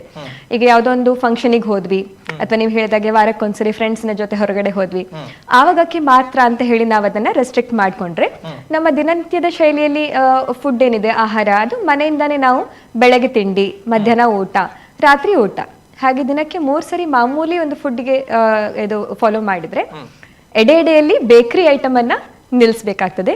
ಇದು ಇನ್ಕ್ಲೂಡ್ ಏನಾಗ್ತದೆ ಅಂತ ಹೇಳಿದ್ರೆ ಬ್ರೆಡ್, ಬಿಸ್ಕೆಟ್, ಬನ್ನು, ರಸ್ಕ್, ಇದೆಲ್ಲ ಆಕ್ಚುಲಿ ಅದರ ಸೈಜ್ ಅಷ್ಟು ಕಡಿಮೆ ಶುಗರ್ ಇರೋದಿಲ್ಲ. ಈಗ ಬಿಸ್ಕೆಟ್ ಚಿಕ್ಕದು ಅಡ್ಡಿ ಇಲ್ಲ, 1 ಪ್ಯಾಕೆಟ್ ತಿನ್ನುವ ಅಂತ ಹೋದ್ರೆ ಅದು ನಿಮ್ಗೊಂದು 3 ರಿಂದ 4 ಇಡ್ಲಿ ತಿಂದಷ್ಟು ಅದರಲ್ಲಿ ಕ್ಯಾಲೋರಿ ಇದೆ. ಸೊ ಹಾಗಾಗಿ ಈ ಬೇಕರಿ ಐಟಮ್ ನಮ್ಗೆ ಹೆವಿ ಎನರ್ಜಿ ಫುಡ್ಸ್, ಅದನ್ನ ನಾವು ಕ್ಲಿಯರ್ಲಿ ಅವಾಯ್ಡ್ ಮಾಡಿದ್ರೆ ಮನೆ ಆಹಾರ ಬೆಳಗ್ಗೆ, ಮಧ್ಯಾಹ್ನ, ರಾತ್ರಿ ನೀವು ಚಪಾತಿ ತಿನ್ನಿ, ಅನ್ನ ತಿನ್ನಿ, ನಿಮಗೆ ಬಿಟ್ಟದ್ದು. ಸೊ ಈ 3 ನಮ್ಗೆ ಫುಡ್ ನಾರ್ಮಲಿ ತಿಂದ್ರೆ ನಾವು ತಗೊಳ್ಳುವಂತಹ ಮೆಡಿಸಿನ್ಸ್ ಅಲ್ಲಿ ಬಹಳ ಈಸಿಯಾಗಿ ಡಯಾಬಿಟಿಸ್ ನ ಕಂಟ್ರೋಲ್ ಮಾಡ್ಬೋದು. ಇದು ಸುಮಾರು ಪೇಷಂಟ್ಸ್ ಅವರು ನೋಡಿದ್ದಾರೆ ಚೇಂಜಸ್. ಯಾಕಂದ್ರೆ ತುಂಬಾ ಸ್ಟ್ರಿಕ್ಟ್ ಆಗಿ ನಾವು ರಾತ್ರಿ ಇನ್ ಮುಂದೆ ನಾವು ಮಿಲೆಟ್ಸೇ ತಿನ್ನೋದು, ಇನ್ ಮುಂದೆ ಅನ್ನ ಎಲ್ಲ ಬಿಡುವ ಅಂತ ಮಾಡಿದವರು 2 ತಿಂಗಳಲ್ಲಿ ಮತ್ತೆ ಅವರಿಗೆ ಮತ್ತೆ ಅನ್ನ ತಿನ್ಬೇಕು ಅಂತ ಅನ್ಸ್ಲಿಕ್ಕೆ ಸ್ಟಾರ್ಟ್ ಆಗ್ತದೆ. ಯಾಕಂದ್ರೆ ಇದು ನಾವು ಚಿಕ್ಕನಿಂದ ತಿನ್ಕೊಂಡು ಬಂದಿರುವಂತ ಆಹಾರ. ಹಾಗೆ ನಮಗೆ ಕ್ಲಿಯರ್ ಆಗಿ ಸಕ್ಕರೆ, ಬೆಲ್ಲ ಮತ್ತೆ ಬೇಕರಿ ಐಟಮ್ ಇದು ಮೂರನ್ನು ಅವಾಯ್ಡ್ ಮಾಡಿದ್ರೆ ಡಯಾಬಿಟಿಸ್ ಅನ್ನ ಬಹಳ ಸುಲಭವಾಗಿ ಕಂಟ್ರೋಲ್ ಮಾಡಬಹುದು. ಹಾಗೆ ಅಂದ್ರೆ ಹೊರಗಿನ ಆಹಾರವನ್ನ ಕಂಟ್ರೋಲ್ ಮಾಡೋ ಜೊತೆಗೆ ಮನೆಯ ಆಹಾರದಲ್ಲೂ ಕೂಡ ಇದನ್ನು ನಿಯಂತ್ರಣ ಮಾಡಬೇಕು. ಹೌದು, ಸಕ್ಕರೆ ಬೆಲ್ಲ ಎರಡು ಸಹ. ಯಾಕಂದ್ರೆ ಬೆಲ್ಲ ನಾವು ಅನ್ಕೋತೀವಿ ಸೇಫ್, ಸಕ್ಕರೆ ಮಾತ್ರ ನಿಲ್ಸುವ ಅಂತ. ಇದಕ್ಕೆ ಮೇನ್ ಆಗಿ ಪ್ರೊಸೆಸಿಂಗ್ ಅಥವಾ ಕೆಮಿಕಲ್ಸ್ ಮಾತ್ರ ಡಿಫ್ರೆನ್ಸ್ ಇರ್ತದೆ. ಫೈನಲಿ ನಮ್ಮ ಶರೀರಕ್ಕೆ ಹೋದ ಮೇಲೆ ಎರಡು ಸಹ ಗ್ಲೂಕೋಸೇ ಇರ್ತದೆ. ಆದ್ರಿಂದ ನಾವು ಬೆಲ್ಲ ಮತ್ತೆ ಸಕ್ಕರೆ ಎರಡನ್ನೂ ಸಹ ನಿಲ್ಸಬೇಕಾಗ್ತದೆ ಡಯಾಬಿಟಿಸ್ ಅಲ್ಲಿ, ಅಥವಾ ಆದಷ್ಟು ಕಡಿಮೆಯನ್ನ ಸೇವನೆ ಮಾಡಬೇಕಾಗ್ತದೆ. ಹಾಗೆ ಹೆಚ್ಚಿನ ಸಂದರ್ಭದಲ್ಲಿ ನಾವು ಹೊರಗಿನ ಫುಡ್ ತಿನ್ನೋದಿಲ್ಲ ಅಂತ ಮನೆ ಫುಡ್ ತಿನ್ನುವಲ್ಲಿ ಅಲ್ಲಿ ಸಕ್ಕರೆ ಬೆಲ್ಲವನ್ನ ಜಾಸ್ತಿ ಬಳಸಿದ್ರೆ ಯಾವುದೇ ರೀತಿಯ ಪ್ರಯೋಜನ ಆಗೋದಿಲ್ಲ. ತುಂಬಾ ಪೇಷಂಟ್ಸ್ ಹೇಳೋದು ಕೆಲವರು, ಈಗ ನಾನು ಚಪ್ಪೆ ಕುಡಿತೇನೆ ಅಂತ ಹೇಳ್ತಾರೆ. ಸೊ ಹಾಗೆ ಇದು ಚಾದಿಂದ ಬರುವಂತಹ ಪ್ರಾಬ್ಲಮ್ ಅಲ್ಲ, ಅವರು ಚಪ್ಪೆ ಚಾ ಮತ್ತೆ ಶೀರಾ ತಿಂತಿರ್ತಾರೆ. ಸೊ ನಮ್ಗೆ ಪ್ರಾಬ್ಲಮ್ ಅಲ್ಲಿ ಅಂತ ಎಲ್ಲ ಸಮಸ್ಯೆಗಳಿದೆ ಅನ್ನುವಂಥದ್ದು. ಓಕೆ ಡಾಕ್ಟರ್, ಮಾತುಕತೆಯನ್ನ ಮುಂದುವರಿಸೋಣ. ಇನ್ನೊಂದಷ್ಟು ವಿಚಾರಗಳಿದೆ ತಿಳಿದುಕೊಳ್ಳುವಂಥದ್ದು, ಆದ್ರೆ ಅದಕ್ಕಿಂತ ಮುಂಚೆ ಒಂದು ಸಣ್ಣ ವಿರಾಮವನ್ನು ತೆಗೆದುಕೊಂಡು ಕಾರ್ಯಕ್ರಮವನ್ನು ಮುಂದುವರಿಸೋಣ. ಕಾರ್ಯಕ್ರಮ ಮುಂದುವರಿಯುತ್ತೆ, ಇನ್ನೊಂದಷ್ಟು ವಿಚಾರಗಳಿದೆ ತಿಳಿದುಕೊಳ್ಳುವಂಥದ್ದು. ಅಂದ್ರೆ ಬೇಸಿಕ್ ಆಗಿ ನಾವು ಯಾವುದನ್ನ ಅನುಕರಣೆ ಮಾಡಿದ್ರೆ ಅಥವಾ ಯಾವುದನ್ನ ಅನುಸರಿಸಿದ್ರೆ ನಮ್ಮ ಒಂದು ಆರೋಗ್ಯವನ್ನ ಸುಲಭದಲ್ಲಿ ಕಾಪಾಡಿಕೊಳ್ಬಹುದು, ಅಥವಾ ನಮಗಿರುವಂತಹ ಸಮಸ್ಯೆಗಳನ್ನ ಹೇಗೆ ಅರಿತುಕೊಳ್ಬಹುದು, ಮತ್ತೆ ಅದಕ್ಕೆ ಸಂಬಂಧಪಟ್ಟ ಹಾಗೆ ಹೇಗೆ ತಪಾಸಣೆ ಮಾಡಿಸಿಕೊಂಡು ವೈದ್ಯರಲ್ಲಿಗೆ ಹೋಗ್ಬಹುದು ಅನ್ನುವಂಥದ್ದನ್ನ ಮಾತನಾಡುವಂಥದ್ದು ಇನ್ನೊಂದಷ್ಟಿದೆ. ಕಾರ್ಯಕ್ರಮ ಮುಂದುವರಿಯುತ್ತೆ ಒಂದು ಸಣ್ಣ ವಿರಾಮದ ನಂತರ. ವಿಶ್ವ ವಿನೂತನ ಚಿನ್ನಾಭರಣಗಳ ಹಬ್ಬ ಮುಳಿಯ ಚಿನ್ನೋತ್ಸವ ಇದೇ ನವೆಂಬರ್ 10ರಿಂದ 30ರವರೆಗೆ ಪುತ್ತೂರು ಹಾಗೂ ಬೆಳ್ತಂಗಡಿಯ ಮುಳಿಯಾದಲ್ಲಿ. ಸಾಂಪ್ರದಾಯಿಕ ಆಭರಣಗಳಿಗೆ ಆಧುನಿಕ ಸ್ಪರ್ಶವನ್ನು ನೀಡಿ ತಯಾರು ಮಾಡಿದಂತಹ ಮಹತಿ ಆಂಟಿಕ್ ಕಲೆಕ್ಷನ್. ಪ್ರತಿಯೊಂದು ಸಮಾರಂಭದಲ್ಲೂ ನಕ್ಷತ್ರದಂತೆ ಮಿನುಗಲು ಅಮೂಲ್ಯ ಡೈಮಂಡ್ ಆಭರಣಗಳು. ವೇದಾಂತ್, ಕುಂದನ್ ಮತ್ತು ಪೋಲ್ಕಿ ಡೈಮಂಡ್ ಆರ್ನಮೆಂಟ್ಸ್. ಮುಳಿಯಾ ಸಿಲ್ವರಿಯಾದಲ್ಲಿ 92.5 ಸ್ಟರ್ಲಿಂಗ್ ಬೆಳ್ಳಿಯ ಆಭರಣಗಳು. ಮುಳಿಯಾ ಜುವೆಲ್ಸ್, ಪುತ್ತೂರು ಮತ್ತು ಬೆಳ್ತಂಗಡಿ. ಬಲೆ ಯಾವ ಲೇಟ್ ಆಗಿ పోయి ఈ ఫర్నిచర్ ఇంక మస్తు ఇష్టం నిల్లడి పోతాం పోయి బాబా లేన మస్తు ಖುಷಿ ಆಗ್ಬಿಡು ಬಾಬಾ ಕುಲ್ಲರ್ನ ಬುಡ್ಸೋದಿಚ್ಚಿಗೆ ಅಂದ್ ಕೈತಲ್ ನಿಲ್ಲಡ್ ಮಾತಾಡಲ್ಲ ವೀಕಿದೆ ಫರ್ನಿಚರ್ ಉಂಡು ಈರಿಂಗ್ ದಾಲ್ ತೆತ್ಕೋರ್ ಬಿನೆಜಿ ಪೋಲೇರ್ ಬೇಬಿ ಲಬಾ ವೀಕೆ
ಮತ್ತೊಮ್ಮೆ ಸ್ವಾಗತ. ಹೆಲ್ತ್ ಟಾಕ್ ಆರೋಗ್ಯ ದೀಪ. ಡಾಕ್ಟರ್ ಅಖಿಲ ಭಂಡಾರ್ಕರ್ ಅವರಿಂದ ಒಂದಷ್ಟು ವಿಚಾರಗಳ ಬಗ್ಗೆ ನಾವು ಮಾತನಾಡ್ತಾ ಇದ್ದೇವೆ. ಮುಖ್ಯವಾಗಿ ಎಂಡೋಕ್ರೈನಾಲಜಿಗೆ ಸಂಬಂಧಪಟ್ಟ ಹಾಗೆ ಏನೆಲ್ಲ ವಿಚಾರಗಳಿದೆ ಅನ್ನೋದು, ಅಂದ್ರೆ ಈ ಮೂಲಕ ಏನೆಲ್ಲ ಸಮಸ್ಯೆಗಳನ್ನು ನಾವು ಅರಿತುಕೊಳ್ಬಹುದು, ಮತ್ತೆ ಅದಕ್ಕೆ ಹೇಗೆ ವೈದ್ಯರನ್ನ ಕನ್ಸಲ್ಟ್ ಮಾಡಿ ಆ ಮೂಲಕ ಚಿಕಿತ್ಸೆಯನ್ನ ಪಡೆದುಕೊಳ್ಬಹುದು ಅನ್ನುವಂಥದ್ದಕ್ಕೆ. ಸೊ ಮತ್ತೊಮ್ಮೆ ಡಾಕ್ಟರ್ನ ಪ್ರೀತಿಯಿಂದ ಕಾರ್ಯಕ್ರಮಕ್ಕೆ ಸ್ವಾಗತಿಸ್ತಾ ಇದ್ದೇನೆ. ಒಂದಷ್ಟು ವಿಚಾರಗಳ ಬಗ್ಗೆ ಮಾತನಾಡಿದ್ರು. ಅದರಲ್ಲೂ ಕೂಡ ಮುಖ್ಯವಾಗಿ ಈಗ ಮಧುಮೇಹ ಅಂದ್ರೆ ಅದು ಅದರ ವ್ಯಾಪ್ತಿ ಬಹಳಷ್ಟು ದೊಡ್ಡದಾಗಿದೆ ಅನ್ನುವಂಥದ್ದನ್ನ ಹೇಳ್ಬೋದು. ಯಾಕಂತ ಹೇಳಿದ್ರೆ ಈಗ ಯುವಜನತೆಯಿಂದಲೇ ಈ ಒಂದು ಸಮಸ್ಯೆಗೆ ತುತ್ತಾಗುವಂಥದ್ದು ಆರಂಭಗೊಂಡಿದೆ. ಅದರ ಜೊತೆಗೆ ಹಿರಿಯರು ಕೂಡ ಈ ಒಂದು ಸಮಸ್ಯೆಯಿಂದ ಬಳಲ್ತಾ ಇದ್ದಾರೆ ಅನ್ನುವಂಥದ್ದು. ಸೊ ಇನ್ನೊಂದು ಚಿಕಿತ್ಸೆಯ ವಿಚಾರದಲ್ಲಿ ಆಲ್ರೆಡಿ ಹೇಳಿದ ಹಾಗೆ ಇನ್ಸುಲಿನ್ನ ಮೂಲಕ ಅದನ್ನು ನಿಯಂತ್ರಣ ಮಾಡಬಹುದು. ಆರಂಭದಲ್ಲಿ ಹೇಳಿದ್ರಿ ಪ್ಯಾಂಕ್ರಿಯಾಸ್ ಮೂಲಕ ಇನ್ಸುಲಿನ್ ಸಕ್ರೇಟ್ ಆಗುತ್ತೆ, ಅದರ ಮೂಲಕ ಇದು ಡಯಾಬಿಟಿಸ್ ಅನ್ನ ನಿಯಂತ್ರಣ ಮಾಡೋದಕ್ಕೆ ಹೆಲ್ಪ್ ಆಗುತ್ತೆ ಅನ್ನುವಂಥದ್ದು. ಸೊ ಇನ್ಸುಲಿನ್ ನ ಒಂದು ಅವಶ್ಯಕತೆ ಬರುವಂತಹ ಡಯಾಬಿಟಿಸ್ ನ ಟೈಪ್ಸ್ ಯಾವುದು, ಅದರ ಬಗ್ಗೆ ಹೇಳೋದಿದ್ರೆ? ಓಕೆ ಓಕೆ ಸೊ ಅದೇ ತುಂಬಾ ಈಗ ಒಂದು ಸ್ಟ್ರೈಟ್ ಫಾರ್ವರ್ಡ್ ಒಂದು ರೋಗಿಗೆ ಇನ್ಸುಲಿನ್ ಮಾತ್ರ ಕೊಡುವಂತಹ ಒಂದು ಕಂಡೀಷನ್ ಏನಿದೆ ಅದು ಟೈಪ್ 1 ಡಯಾಬಿಟಿಸ್. ಅಂದ್ರೆ ಒಂದು ತುಂಬಾ ಚಿಕ್ಕ ಪ್ರಾಯದಿಂದ ಶುರುವಾಗುವಂತಹ ಡಯಾಬಿಟಿಸ್. ಅದು ಕೆಲವರಿಗೆ ಈಗ 6 ತಿಂಗಳ ಒಂದು ಮಗುವಿಂದ ಸ್ಟಾರ್ಟ್ ಆಗಬಹುದು. ಮತ್ತೆ ಹೆಚ್ಚಾಗಿ ಒಂದು ಕೆಲವರಿಗೆ ಈ ಪ್ರೌಢಾವಸ್ಥೆ ಸ್ಟಾರ್ಟ್ ಆಗುವಾಗ ಬರ್ಬೋದು, 10-11 ವರ್ಷ ಪ್ರಾಯದಲ್ಲಿ ಆವಾಗ ಬರ್ಬೋದು. ಹೆಚ್ಚು ಅಂತ ಹೇಳಿದ್ರೆ ಒಂದು 20-25 ವರ್ಷದ ಒಳಗೆ ಬಂದ್ಬಿಡ್ತದೆ ಈ ಟೈಪ್ ಆಫ್ ಡಯಾಬಿಟಿಸ್. ಸೊ ಅಂಥವರಿಗೆ ಸಾಮಾನ್ಯವಾಗಿ ಮಾತ್ರೆಗಳು ತಾಗುದಿಲ್ಲ, ಅದರಿಂದ ನಮಗೆ ಶುಗರ್ ಅಥವಾ ಈ ಗ್ಲೂಕೋಸ್ ಕಂಟ್ರೋಲ್ ಮಾಡ್ಲಿಕ್ಕೆ ಆಗುದಿಲ್ಲ. ಅವರಿಗೆ ಇನ್ಸುಲಿನ್ ಮಾತ್ರ ಕೊಡುವಂತಹ ಒಂದು ಟೈಪ್ ಅದು. ಮತ್ತೆ ಅವರಲ್ಲಿ ಈಗ ಇನ್ಸುಲಿನ್ ಕೊಟ್ರೆ ನಮಗೆ ಕಂಪ್ಲೀಟ್ ಆಗಿ ಒಂದು ನಾರ್ಮಲ್ ಲೈಫ್ ಅಂತ ಏನ್ ಹೇಳ್ತೇವೆ ಅದು ಅವರಿಗೆ ಸಿಗ್ತದೆ. ಸೊ ಈಗ ಜೀವನ ಪರ್ಯಂತ ಇನ್ಸುಲಿನ್ ತಗೋಬೇಕು, ಅದು ಸರಿ, ಆದ್ರೆ ಅದರಿಂದ ಅವರಿಗೆ ಯಾವುದೇ ತೊಂದರೆ ಆಗುದಿಲ್ಲ. ಅವರ ಒಂದು ಸಕ್ಕರೆಯ ಪ್ರಮಾಣ ಏನಿದೆ ಅದು ಒಳ್ಳೆ ಕಂಟ್ರೋಲ್ ಅಲ್ಲಿ ಇಟ್ಟರೆ ಅವರಿಗೆ ಒಂದು ಲಾಂಗ್ ಲೈಫ್, ಹೆಲ್ದಿ ಲೈಫ್ ಸಿಗ್ತದೆ. ಸೊ ಇದು ಒಂದು ಟೈಪ್ 1 ಡಯಾಬಿಟೀಸ್ ಆಯ್ತು. ಮತ್ತೆ ಇದಲ್ಲದೆ ಯಾವ ಟೈಪ್ ಅಲ್ಲಿ ನಮಗೆ ಇನ್ಸುಲಿನ್ ಬೇಕು ಅಂತ ಹೇಳಿದ್ರೆ ಈ ಟೈಪ್ 2 ಡಯಾಬಿಟೀಸ್ ಅಂತ ಏನ್ ಹೇಳಿದ್ವಿ, ಒಂದು ಜೀವನ ಶೈಲಿಯಿಂದ ಬರುವಂತಹ ಡಯಾಬಿಟೀಸ್, ಕೆಲವೊಂದ್ಸರಿ ಅದು ಬಹಳ ಜಾಸ್ತಿ ಆಗ್ತದೆ. ಅಂದ್ರೆ ಈಗ ಒಂದು ಕಂಟ್ರೋಲ್ ಮಾಡುವ, ನಿಧಾನ ಕಂಟ್ರೋಲ್ ಮಾಡುವ ಅನ್ನುವಷ್ಟು ನಮಗೆ ಟೈಮ್ ಇರುವುದಿಲ್ಲ. ಉದಾಹರಣೆಗೆ ಒಂದು ಅವರಿಗೆ ಸರ್ಜರಿ ಬೇಕು ಅಂತ ಅನ್ಕೊಳ್ವಾ, ಯಾವ್ದೊಂದು ಆಪರೇಷನ್ ಅವರಿಗೆ ಆಗ್ಬೇಕು, ಆವಾಗ ಒಂದು ಆಪರೇಷನ್ ಗಿಂತ ಮುಂಚೆ ಆಪರೇಷನ್ ಆಗಿ ಸ್ವಲ್ಪ ಟೈಮ್ ವರೆಗೆ ಅವರಿಗೆ ಇನ್ಸುಲಿನ್ ಕೊಡ್ಬೇಕಾಗಿ ಬರ್ತದೆ. ಯಾಕಂದ್ರೆ ಆಪರೇಷನ್ ಅದರಿಂದ ಅವರಿಗೆ ಕಂಪ್ಲೀಟ್ ಒಂದು ಗುಣಮುಖ ಆಗ್ಬೇಕು, ಇನ್ಫೆಕ್ಷನ್ ಯಾವುದೇ ಆಗ್ಬಾರ್ದು. ಆವಾಗ ಅವರಿಗೆ ಒಂದು ಆ ಪೆರಿ ಆಪರೇಟಿವ್ ಪೀರಿಯಡ್ ಅಂತ ಹೇಳ್ತೀವಿ, ಅಂದ್ರೆ ಮುಂಚೆ ಆಪರೇಷನ್ ಟೈಮ್ ಅಲ್ಲಿ ಮತ್ತೆ ಸ್ವಲ್ಪ ಟೈಮ್ ಆದ ಮೇಲೆ. ಸೊ ಆ ಟೈಮಲ್ಲಿ ಒಂದು 2-3 ತಿಂಗಳು ಇನ್ಸುಲಿನ್ ಬೇಕಾಗಿ ಬರ್ಬೋದು. ಅದಲ್ಲದೆ ನೆಕ್ಸ್ಟ್ ಟೈಪ್ ಅಂತ ಹೇಳಿದ್ರೆ ಕೆಲವರಿಗೆ ಈಗ ಆಪರೇಷನ್ ಏನೂ ಅಲ್ಲ, ಬಟ್ ಬಹಳ ಒಂದು ಹೈ ಪರ್ಸೆಂಟೇಜ್ ಆಫ್ ಡಯಾಬಿಟೀಸ್, ಇದನ್ನ HbA1c ಅಂತ ಒಂದು ಹೇಳ್ತೇವೆ, ಅದೊಂದು ಟೆಸ್ಟ್. ಅದು ಆ ಟೆಸ್ಟ್ ನಮ್ಗೊಂದು 10-11-12% ಆ ರೇಂಜಲ್ಲಿ ಇದ್ರೆ ಅವರು ಒಂದು ಕಾಂಪ್ಲಿಕೇಶನ್ಗೆ ಒಂದು ಈಡಾಗ್ತಾರೆ. ಆ ಲೆವೆಲಲ್ಲಿ ನಾವು ಟ್ರೀಟ್ ಮಾಡದಿದ್ರೆ, ಅಂದ್ರೆ ತುಂಬಾ ಫಾಸ್ಟ್ ಆಗಿ ನಾವು ಆ ಶುಗರ್ ಅನ್ನ ಕಮ್ಮಿ ಮಾಡಬೇಕು, ನಮ್ಮ ಹತ್ರ ಬಹಳ ಟೈಮ್ ಇರುವುದಿಲ್ಲ. ಸಾಧಾರಣ 1-2 ತಿಂಗಳಲ್ಲಿ ಅದನ್ನ 10%ಗಿಂತ ಕಮ್ಮಿ ತರಲೇಬೇಕು. ಇಲ್ಲಾಂದ್ರೆ ಅವರಿಗೆ ತುಂಬಾ ಒಂದು ದೊಡ್ಡ ಮಟ್ಟದ ಇನ್ಫೆಕ್ಷನ್ ಆಗಬಹುದು, ಅಥವಾ ಬ್ರೀದಿಂಗ್ ಡಿಫಿಕಲ್ಟೀಸ್, ಅಥವಾ ಹಾರ್ಟ್ ಸಮಸ್ಯೆ, ಅಥವಾ ಪಾರ್ಶ್ವವಾಯು ಇದೆಲ್ಲ ಬರುವಂತ ಒಂದು ಹೈ ರಿಸ್ಕ್ ಇರ್ತದೆ. ಹಾಗಾಗಿ ನಾವು ಅವರಿಗೆ ಹೇಳ್ತೀವಿ, ಈಗ ಒಂದು ಟೆಂಪರರಿ ಅಟ್ಲೀಸ್ಟ್ ಆದ್ರೂ ನೀವು ಒಂದು ಇನ್ಸುಲಿನ್ ತಗೊಂಡ್ರೆ ಬೆಟರ್ ಇರ್ತದೆ, 2-3 ತಿಂಗಳು, ಅದಾದ್ಮೇಲೆ ನಾವು ಮತ್ತೆ ಮಾತ್ರೆಗೆ ಹಾಕುವ ಅಂತ ಹೇಳಿ. ಸೊ ಈ ಟೈಪ್ ನಮ್ಗೆ ಸ್ವಲ್ಪ ಕೌನ್ಸಿಲಿಂಗ್ ಅಲ್ಲಿ ಕಷ್ಟ ಆಗ್ತದೆ, ಯಾಕಂದ್ರೆ ಪೇಷಂಟ್ ಸ್ವಲ್ಪ ಹೆದರ್ತಾರೆ, ಇನ್ಸುಲಿನ್ ತಗೊಳ್ಳೇಬೇಕಾ, ತಗೊಂಡ್ರೆ ಪರ್ಮನೆಂಟ್ ಆಗ್ತದಾ, ಹಾಗೆಲ್ಲ ಒಂದು ಕನ್ಫ್ಯೂಷನ್ ಇರುವಂತಹ ಒಂದು ಟೈಪ್ ಇದು. ಸೊ ಹಾಗಾಗಿ ಈ ಟಿವಿ ಅಥವಾ ಇದ್ರ ಮುಖಾಂತರ ಒಂದು ಹೇಳೋದೇನು ಅಂತ ಹೇಳಿದ್ರೆ, ಯಾವಾಗೆಲ್ಲ ನಿಮ್ಗೆ ನಿಮ್ಮ ಡಾಕ್ಟರ್ ಇದೊಂದು ಹೇಳ್ತಾರೆ, ನಿಮ್ಮ ಶುಗರ್ ಬಹಳ ಜಾಸ್ತಿ ಇದೆ, ಅಟ್ಲೀಸ್ಟ್ ಒಂದು ಟೆಂಪರರಿ ಆಗಿ ಇನ್ಸುಲಿನ್ ತಗೊಳ್ಳಿ ಅಂತ, ಅದೊಂದು ಬಹಳ ಇಂಪಾರ್ಟೆಂಟ್ ಸಲಹೆ. ಅದು ಟೆಂಪರರಿ ಆಗಿ ಇರ್ತದೆ, ಆ್ಯಂಡ್ ಒಂದು 2-3 ತಿಂಗಳಲ್ಲಿ ನಮಗೆ ಒಂದು ಡೆಫಿನೆಟ್ ಆಗಿ ಅದನ್ನು ಮಾತ್ರೆಗೆ ಕನ್ವರ್ಟ್ ಮಾಡಬಹುದು. ಸೊ ಹಾಗಾಗಿ ನೀವು ಆ ಒಂದು ಆಪ್ಷನ್ ಅನ್ನ ಕನ್ಸಿಡರ್ ಮಾಡಬೇಕು, ಪರಿಗಣಿಸಬೇಕು ನಿಮ್ಮ ವೈದ್ಯರು ಸಲಹೆ ಕೊಟ್ಟಾಗ ಈ ಸಿಚುವೇಶನ್ ಅಲ್ಲಿ. ಹೌದು, ಆ ಮೂಲಕ ಅದರಲ್ಲೂ ಕೂಡ ಅದು ಪರ್ಮನೆಂಟ್ ಆಗ್ತದೆ, ಅಥವಾ ಒಮ್ಮೆ ಇನ್ಸುಲಿನ್ ತಗೊಂಡ್ರೆ ಮತ್ತೆ ಟ್ಯಾಬ್ಲೆಟ್ ಗೆ ಶಿಫ್ಟ್ ಆಗಬಹುದಾ ಅನ್ನುವಂತ ಒಂದು ಭಯ ಬೇಡ. ಮತ್ತೆ ಅದು ಆ ಎಡಿಕ್ಷನ್ ಆಗ್ತದೆ, ಅದೆಲ್ಲ ಕೆಲವು ವಾಟ್ಸ್ಆಪ್ ಅಲ್ಲಿ ಸರ್ಕ್ಯುಲೇಟ್ ಆಗುವಂತಹ ಮೆಸೇಜಸ್, ಅದೆಲ್ಲ ನೀವು ಹೆದರಬೇಡಿ. ಆ ಥರ ಅಡಿಕ್ಷನ್, ಇನ್ಸುಲಿನ್ಗೆ ಅಡಿಕ್ಷನ್ ಅಂತ ಕಾನ್ಸೆಪ್ಟ್ ಇಲ್ಲ ಆಕ್ಚುಲಿ. ಅಂದ್ರೆ ಅದು ನಾರ್ಮಲ್ ಆಗಿ ಅದು ಹೈ ಸಮಸ್ಯೆ ಇದ್ದವರಿಗೆ ಮಾತ್ರ ಇನ್ಸುಲಿನ್, ಅಥವಾ ಅದನ್ನ ಹೇಗೆ ನೀವು ಕೊಡುವಂಥದ್ದು? ಅಂದ್ರೆ ಒಬ್ಬ ರೋಗಿಗೆ ಅದನ್ನ ಡಿಸೈಡ್ ಮಾಡೋದಕ್ಕೆ ಆಗುತ್ತಾ, ನಾನು ಟ್ಯಾಬ್ಲೆಟ್ ತಗೊಳ್ಬೇಕಾ ಅಥವಾ ಇನ್ಸುಲಿನ್ ತಗೊಳ್ಬೇಕಾ, ಅಂತದ್ದೇನಾದ್ರೂ ಸಮಸ್ಯೆಗಳು ಅಥವಾ ನೀವು ನೋಡಿದಂತ ವಿಚಾರಗಳಿದೆಯಾ ಅನ್ನುವಂಥ?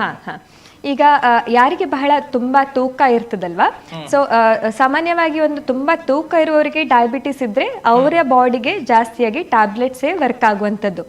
ಅವರಿಗೆ ನಾವು ಇನ್ಸುಲಿನ್ ಕೊಟ್ಟರು ಸಹ ಅಷ್ಟು ಒಳ್ಳೆ ಕೆಲಸ ಮಾಡೋದಿಲ್ಲ. ಕೆಲವರಿಗೆ ಅದೇ ಡೌಟ್ ಇರ್ತದೆ, ಯಾವುದು ಬೆಸ್ಟ್ ಆಪ್ಷನ್, ಅದು ನನಗೆ ಕೊಡಿ ಡಾಕ್ಟ್ರೆ, ಇನ್ಸುಲಿನ್ ಬೆಸ್ಟ್ ಆದ್ರೆ ನಾನು ಅದನ್ನೇ ತಗೊಳ್ತೀನಿ ಅಂತ. ಸೊ ಇನ್ಸುಲಿನ್ ಬೆಸ್ಟಾ ಮಾತ್ರೆ ಬೆಸ್ಟ್ ಅನ್ನುವಂತ ಕಾಂಪಿಟೇಷನ್ ಇಲ್ಲ ಆಕ್ಚುಲಿ. ಒಬ್ಬೊಬ್ಬರ ದೇಹ ಪ್ರಕೃತಿಗೆ ಒಂದೊಂದು ಟೈಪ್ ಆಫ್ ಟ್ರೀಟ್ಮೆಂಟ್ ಇರ್ತದೆ. ಯಾರು ಆಲ್ರೆಡಿ ತುಂಬಾ ಹೆವಿ ವೇಟ್ ಅಂದ್ರೆ ಬೊಜ್ಜಿರುವಂತವ್ರು ಇರ್ತಾರೆ, ಅವರಿಗೆ ಸಾಮಾನ್ಯವಾಗಿ ಮಾತ್ರೆಗಳು ಮಾತ್ರ ಕೆಲಸ ಮಾಡ್ತದೆ.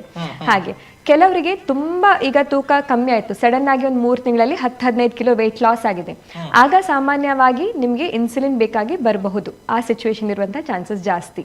ಸೊ ತುಂಬಾ ವೆಯ್ಟ್ ಲಾಸ್ ಆದವರಿಗೆ ಸಾಮಾನ್ಯವಾಗಿ ಇನ್ಸುಲಿನ್ ಇರ್ತದೆ ಟ್ರೀಟ್ಮೆಂಟ್.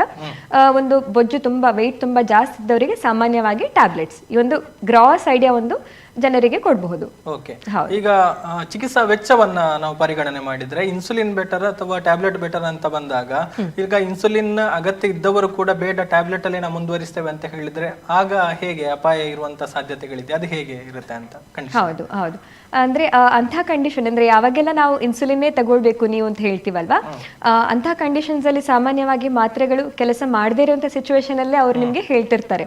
ಸೊ ಮಾತ್ರೆ ತಗೊಂಡ್ರು ಸಹ ಅದು ಕೆಲಸ ಮಾಡುವಂತ ಚಾನ್ಸಸ್ ಕಮ್ಮಿ. ಈಗ ಆದ್ರೂ ಕೆಲವು ಪೇಷಂಟ್ಸ್ ಇಲ್ಲ ನಮ್ಗೆ ಮಾತ್ರೆಯಲ್ಲೇ ನೋಡುವ ಅಂತ ಹೇಳಿದ್ರೆ, ಸಾಮಾನ್ಯ ಈಗ ನಿಮ್ಮ ಶುಗರ್ ಬಹಳ ಜಾಸ್ತಿ ಇಲ್ಲ, ಒಂದು 7-8% ಅದೇ ರೇಂಜ್ ಅಲ್ಲಿ ಇದೆ, ಆಗ ಓಕೆ ಸರಿ, ನೀವು 1-2 ತಿಂಗಳು ಮಾತ್ರೆ ತಗೊಂಡು ನೋಡಿ, ನಿಮ್ಗೆ ಅದು ಗೊತ್ತಾಗ್ತದಲ್ವಾ ಕಂಟ್ರೋಲ್ ಉಂಟಾ ಇಲ್ವಾ ಅಂತ ಒಂದು ಆಪ್ಷನ್ ಕೊಡ್ಬೋದು. ಆದ್ರೆ ನೀವು ನಮ್ಮ ಹತ್ರ ಬರುವಾಗ್ಲೇ ತುಂಬಾ ಹೈ ಶುಗರ್ ತಗೊಂಡ್ ಬಂದಿದ್ದೀರಿ, ಆವಾಗ ನಾವು ಮಾತ್ರೆಯಲ್ಲೇ ನೋಡ್ತೇವೆ ಅಂತ ನೋಡಿದ್ರೆ ಅದು ಸ್ವಲ್ಪ ಅಪಾಯವಾಗುವಂತಹ ಒಂದು ಚಾನ್ಸ್ ಇದೆ. ಸೊ ಆವಾಗ ಅಟ್ಲೀಸ್ಟ್ ನೀವೊಂದು ಟೆಂಪರರಿ ಆಗಿ ಆದ್ರೂ ಇನ್ಸುಲಿನ್ ತಗೊಳ್ಳೋದೇ ಬೆಟರ್. ಸ್ವಲ್ಪ ಖರ್ಚು ಜಾಸ್ತಿ ಆದ್ರೂ ಅಡ್ಡಿಲ್ಲ, ಯಾಕಂದ್ರೆ ನಾವು ಮೇಜರ್ ಅದಕ್ಕಿಂತ ದೊಡ್ಡ ಸಮಸ್ಯೆಗಳನ್ನ ನೋಡ್ತಾ ಇರ್ತೀವಿ, ಇನ್ನು ಅಡ್ಮಿಟ್ ಆಗುವಂತ ಸ್ಥಿತಿ ಬರಬಹುದು. ಅದಕ್ಕೆಲ್ಲ ನೋಡಿದ್ರೆ ಈ ಇನ್ಸುಲಿನ್ ನಲ್ಲಿ ತುಂಬಾ ಕಮ್ಮಿ ಖರ್ಚಿರ್ತದೆ. ಹಾಗೆ ಸೊ ನಾವು ಆ ಬೆನಿಫಿಟ್ ಮತ್ತೆ ರಿಸ್ಕ್ ಅನ್ನ ಒಂದು ಇದು ಮಾಡ್ಕೊಂಡು ವೇಟ್ ನೋಡ್ಕೊಂಡು ಡಿಸಿಷನ್ ತಗೋಬೇಕಾಗ್ತದೆ. ಹಾಗೆ ಓಕೆ ಡಾಕ್ಟರ್, ಮಾತುಕತೆ ಮುಂದುವರಿಸೋಣ. ಒಬ್ರು ಕಾಲರ್ ಇದ್ದಾರೆ, ಮಾತಾಡ್ಕೊಳ್ಳೋಣ. ಹಲೋ ಹಲೋ, ನಮಸ್ತೆ ಮೇಡಮ್. ನಮಸ್ತೆ. ತಮ್ಮ ಹೆಸರು, ಎಲ್ಲಿಂದ ಕರೆ ಮಾಡ್ತಿದ್ದೀರಾ? ಅರ್ಪಿತಾ, ಬಡಗನೂರಿಂದ. ಓಕೆ, ಮಾತಾಡಿ ಅರ್ಪಿತಾ ಅವರೇ, ಹೇಳಿ, ಡಾಕ್ಟರ್ ಇದ್ದಾರೆ, ಮಾತಾಡಿ. ಹಲೋ ಹಲೋ ಮೇಡಮ್, ನಮಸ್ತೆ. ನಮಸ್ತೆ, ಹೇಳಿ ಮೇಡಮ್. ಇದು ನನಗೆ ಈ ಮುಟ್ಟಿನ ಟೈಮ್ ಅಲ್ಲಿ ಜಾಸ್ತಿ ತುಂಬಾ ಹೊಟ್ಟೆ ನೋವು ಇರ್ತದೆ ಮೇಡಮ್. ಓಕೆ, ಈ ನೋವು ಇಲ್ಲದ ಹಾಗೆ ಏನಾದ್ರು ಮಾಡ್ಲಿಕ್ಕೆ ಆಗ್ತದಾ? ಅಂದ್ರೆ ಟ್ಯಾಬ್ಲೆಟ್ ಅಥವಾ ಬೇರೆ ಏನಾದ್ರು ಮನೆ ಮದ್ದು ಮಾಡಿ ಏನಾದ್ರು ಕಡಿಮೆ ಮಾಡ್ಬೋದಾ? ಅಂದ್ರೆ ಪ್ರತಿ ಸಲಾನು ಈ ನೋವು ನೋವು ನೋವು ಅಂತೇಳಿ ನಮ್ಗೆ ಅದೊಂದು ಡಿಸ್ಟರ್ಬೆನ್ಸ್ ಆಗ್ತದೆ, ತುಂಬಾ ತಡ್ಕೊಳ್ಳಾಗದಂತಹ ನೋವು ಇರ್ತದೆ. ಓಕೆ ಅದಕ್ಕೇನಾದ್ರು? ಓಕೆ, ಸೊ ಅಂದ್ರೆ ಈಗ ನಿಮ್ಮ ಪ್ರಾಯ ಎಷ್ಟು ಹೇಳಿ? 31.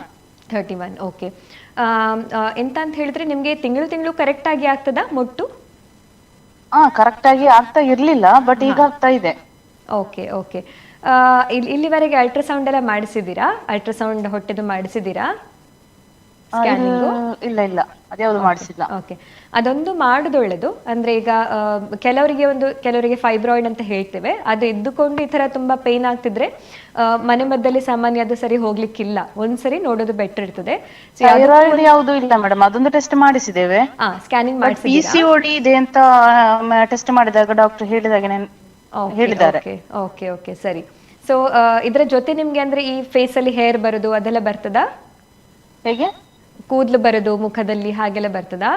ಹೌದು ಹೌದು. ಓಕೆ, ಹಾಗಾದ್ರೆ ಈ ಕುತ್ತಿಗೆಯಲ್ಲಿ ಬ್ಲಾಕ್ ಆಗುವಂತದ್ದು. ಸೊ ಹಾಗೆ ಕನ್ಸಲ್ಟೇಷನ್ ಬೇಕಾಗ್ತದೆ. ಅಂದ್ರೆ ಖಾಲಿ ನೋವು ಮಾತ್ರ ಇಲ್ಲಿ ಸಮಸ್ಯೆ ಅಲ್ವಲ್ಲ, ಒಂದು ಅಂಡರ್ಲೈನ್ ನಿಮ್ಗೆ ಈಗ PCOD ಅಂತ ಹೇಳಿ ಟ್ರೀಟ್ಮೆಂಟ್ ಇದ್ರೆ ಅದು ಬರೀ ಮನೆ ಮದ್ದಲ್ಲಿ ಸರಿ ಹೋಗುವಂತ ಚಾನ್ಸಸ್ ಕಮ್ಮಿ. ಈಗ ನಿಮ್ಮ ತೂಕ ಜಾಸ್ತಿ ಅಂತ ಹೇಳಿ ನಿಮಗೆ ಅನಿಸ್ತಿದ್ರೆ, ವೆಯ್ಟ್ ಜಾಸ್ತಿ ಇದೆ ಅಂತ ಅನಿಸ್ತಿದ್ರೆ ಸ್ವಲ್ಪ ನಿಮ್ಮ ಒಂದು 2-3 ಕಿಲೋ ವೆಯ್ಟ್ ಲಾಸ್ ಮಾಡ್ಲಿಕ್ಕೆ ಟ್ರೈ ಮಾಡಿದ್ರೆ ಸಾಮಾನ್ಯ ಇದೆಲ್ಲ ಸರಿ ಹೋಗಬಹುದು. ಸೊ ನೀವೇ ಮಾಡ್ತಾ ಇದ್ದೇನೆ, ಜಿಮ್ಮಿಗೆ ಹೋಗ್ತಾ ಇದ್ದೆ, ಬಟ್ ಅದ್ರಲ್ಲಿ ಈಗ ಇದರ ಸಮಸ್ಯೆ ಎಲ್ಲ ನಾರ್ಮಲ್ ಆಗಿ ಇದೆ. ಅಂದ್ರೆ ಪೀರಿಯಡ್ಸ್ ಎಲ್ಲ ಕರೆಕ್ಟ್ ಆಗ್ತಾ ಉಂಟು, ವೆಯ್ಟ್ ಲಾಸ್ ಆಗ್ತಾ ಇಲ್ಲ. ಎಷ್ಟು ಎಕ್ಸರ್ಸೈಸ್ ಮಾಡಿದ್ರು, ಎಷ್ಟು ಈಗ ಬೆಳಿಗ್ಗೆ 2 ಚಪಾತಿ, ಮಧ್ಯಾಹ್ನ 2 ಚಪಾತಿ, ರಾತ್ರಿ 2 ಚಪಾತಿ, ಆ ಒಂದು ಲೆವೆಲ್ ಅಲ್ಲೂ ಕೂಡ ಹೋಗಿ ನೋಡಿದೆ, ಬಟ್ ವೆಯ್ಟ್ ಲಾಸೇ ಆಗುದಿಲ್ಲ. ಎಕ್ಸರ್ಸೈಸ್ ಮಾಡಿದ್ರು ಕೂಡ ಸ್ವಲ್ಪ ವೇರಿಯೇಷನ್ ಅಷ್ಟೇ ಬರುದಷ್ಟೇ, ಅಥವಾ ಅಲ್ಲದೆ ಬೇರೆ ಯಾವ ಪ್ರಯೋಜನನೂ ಇಲ್ಲ.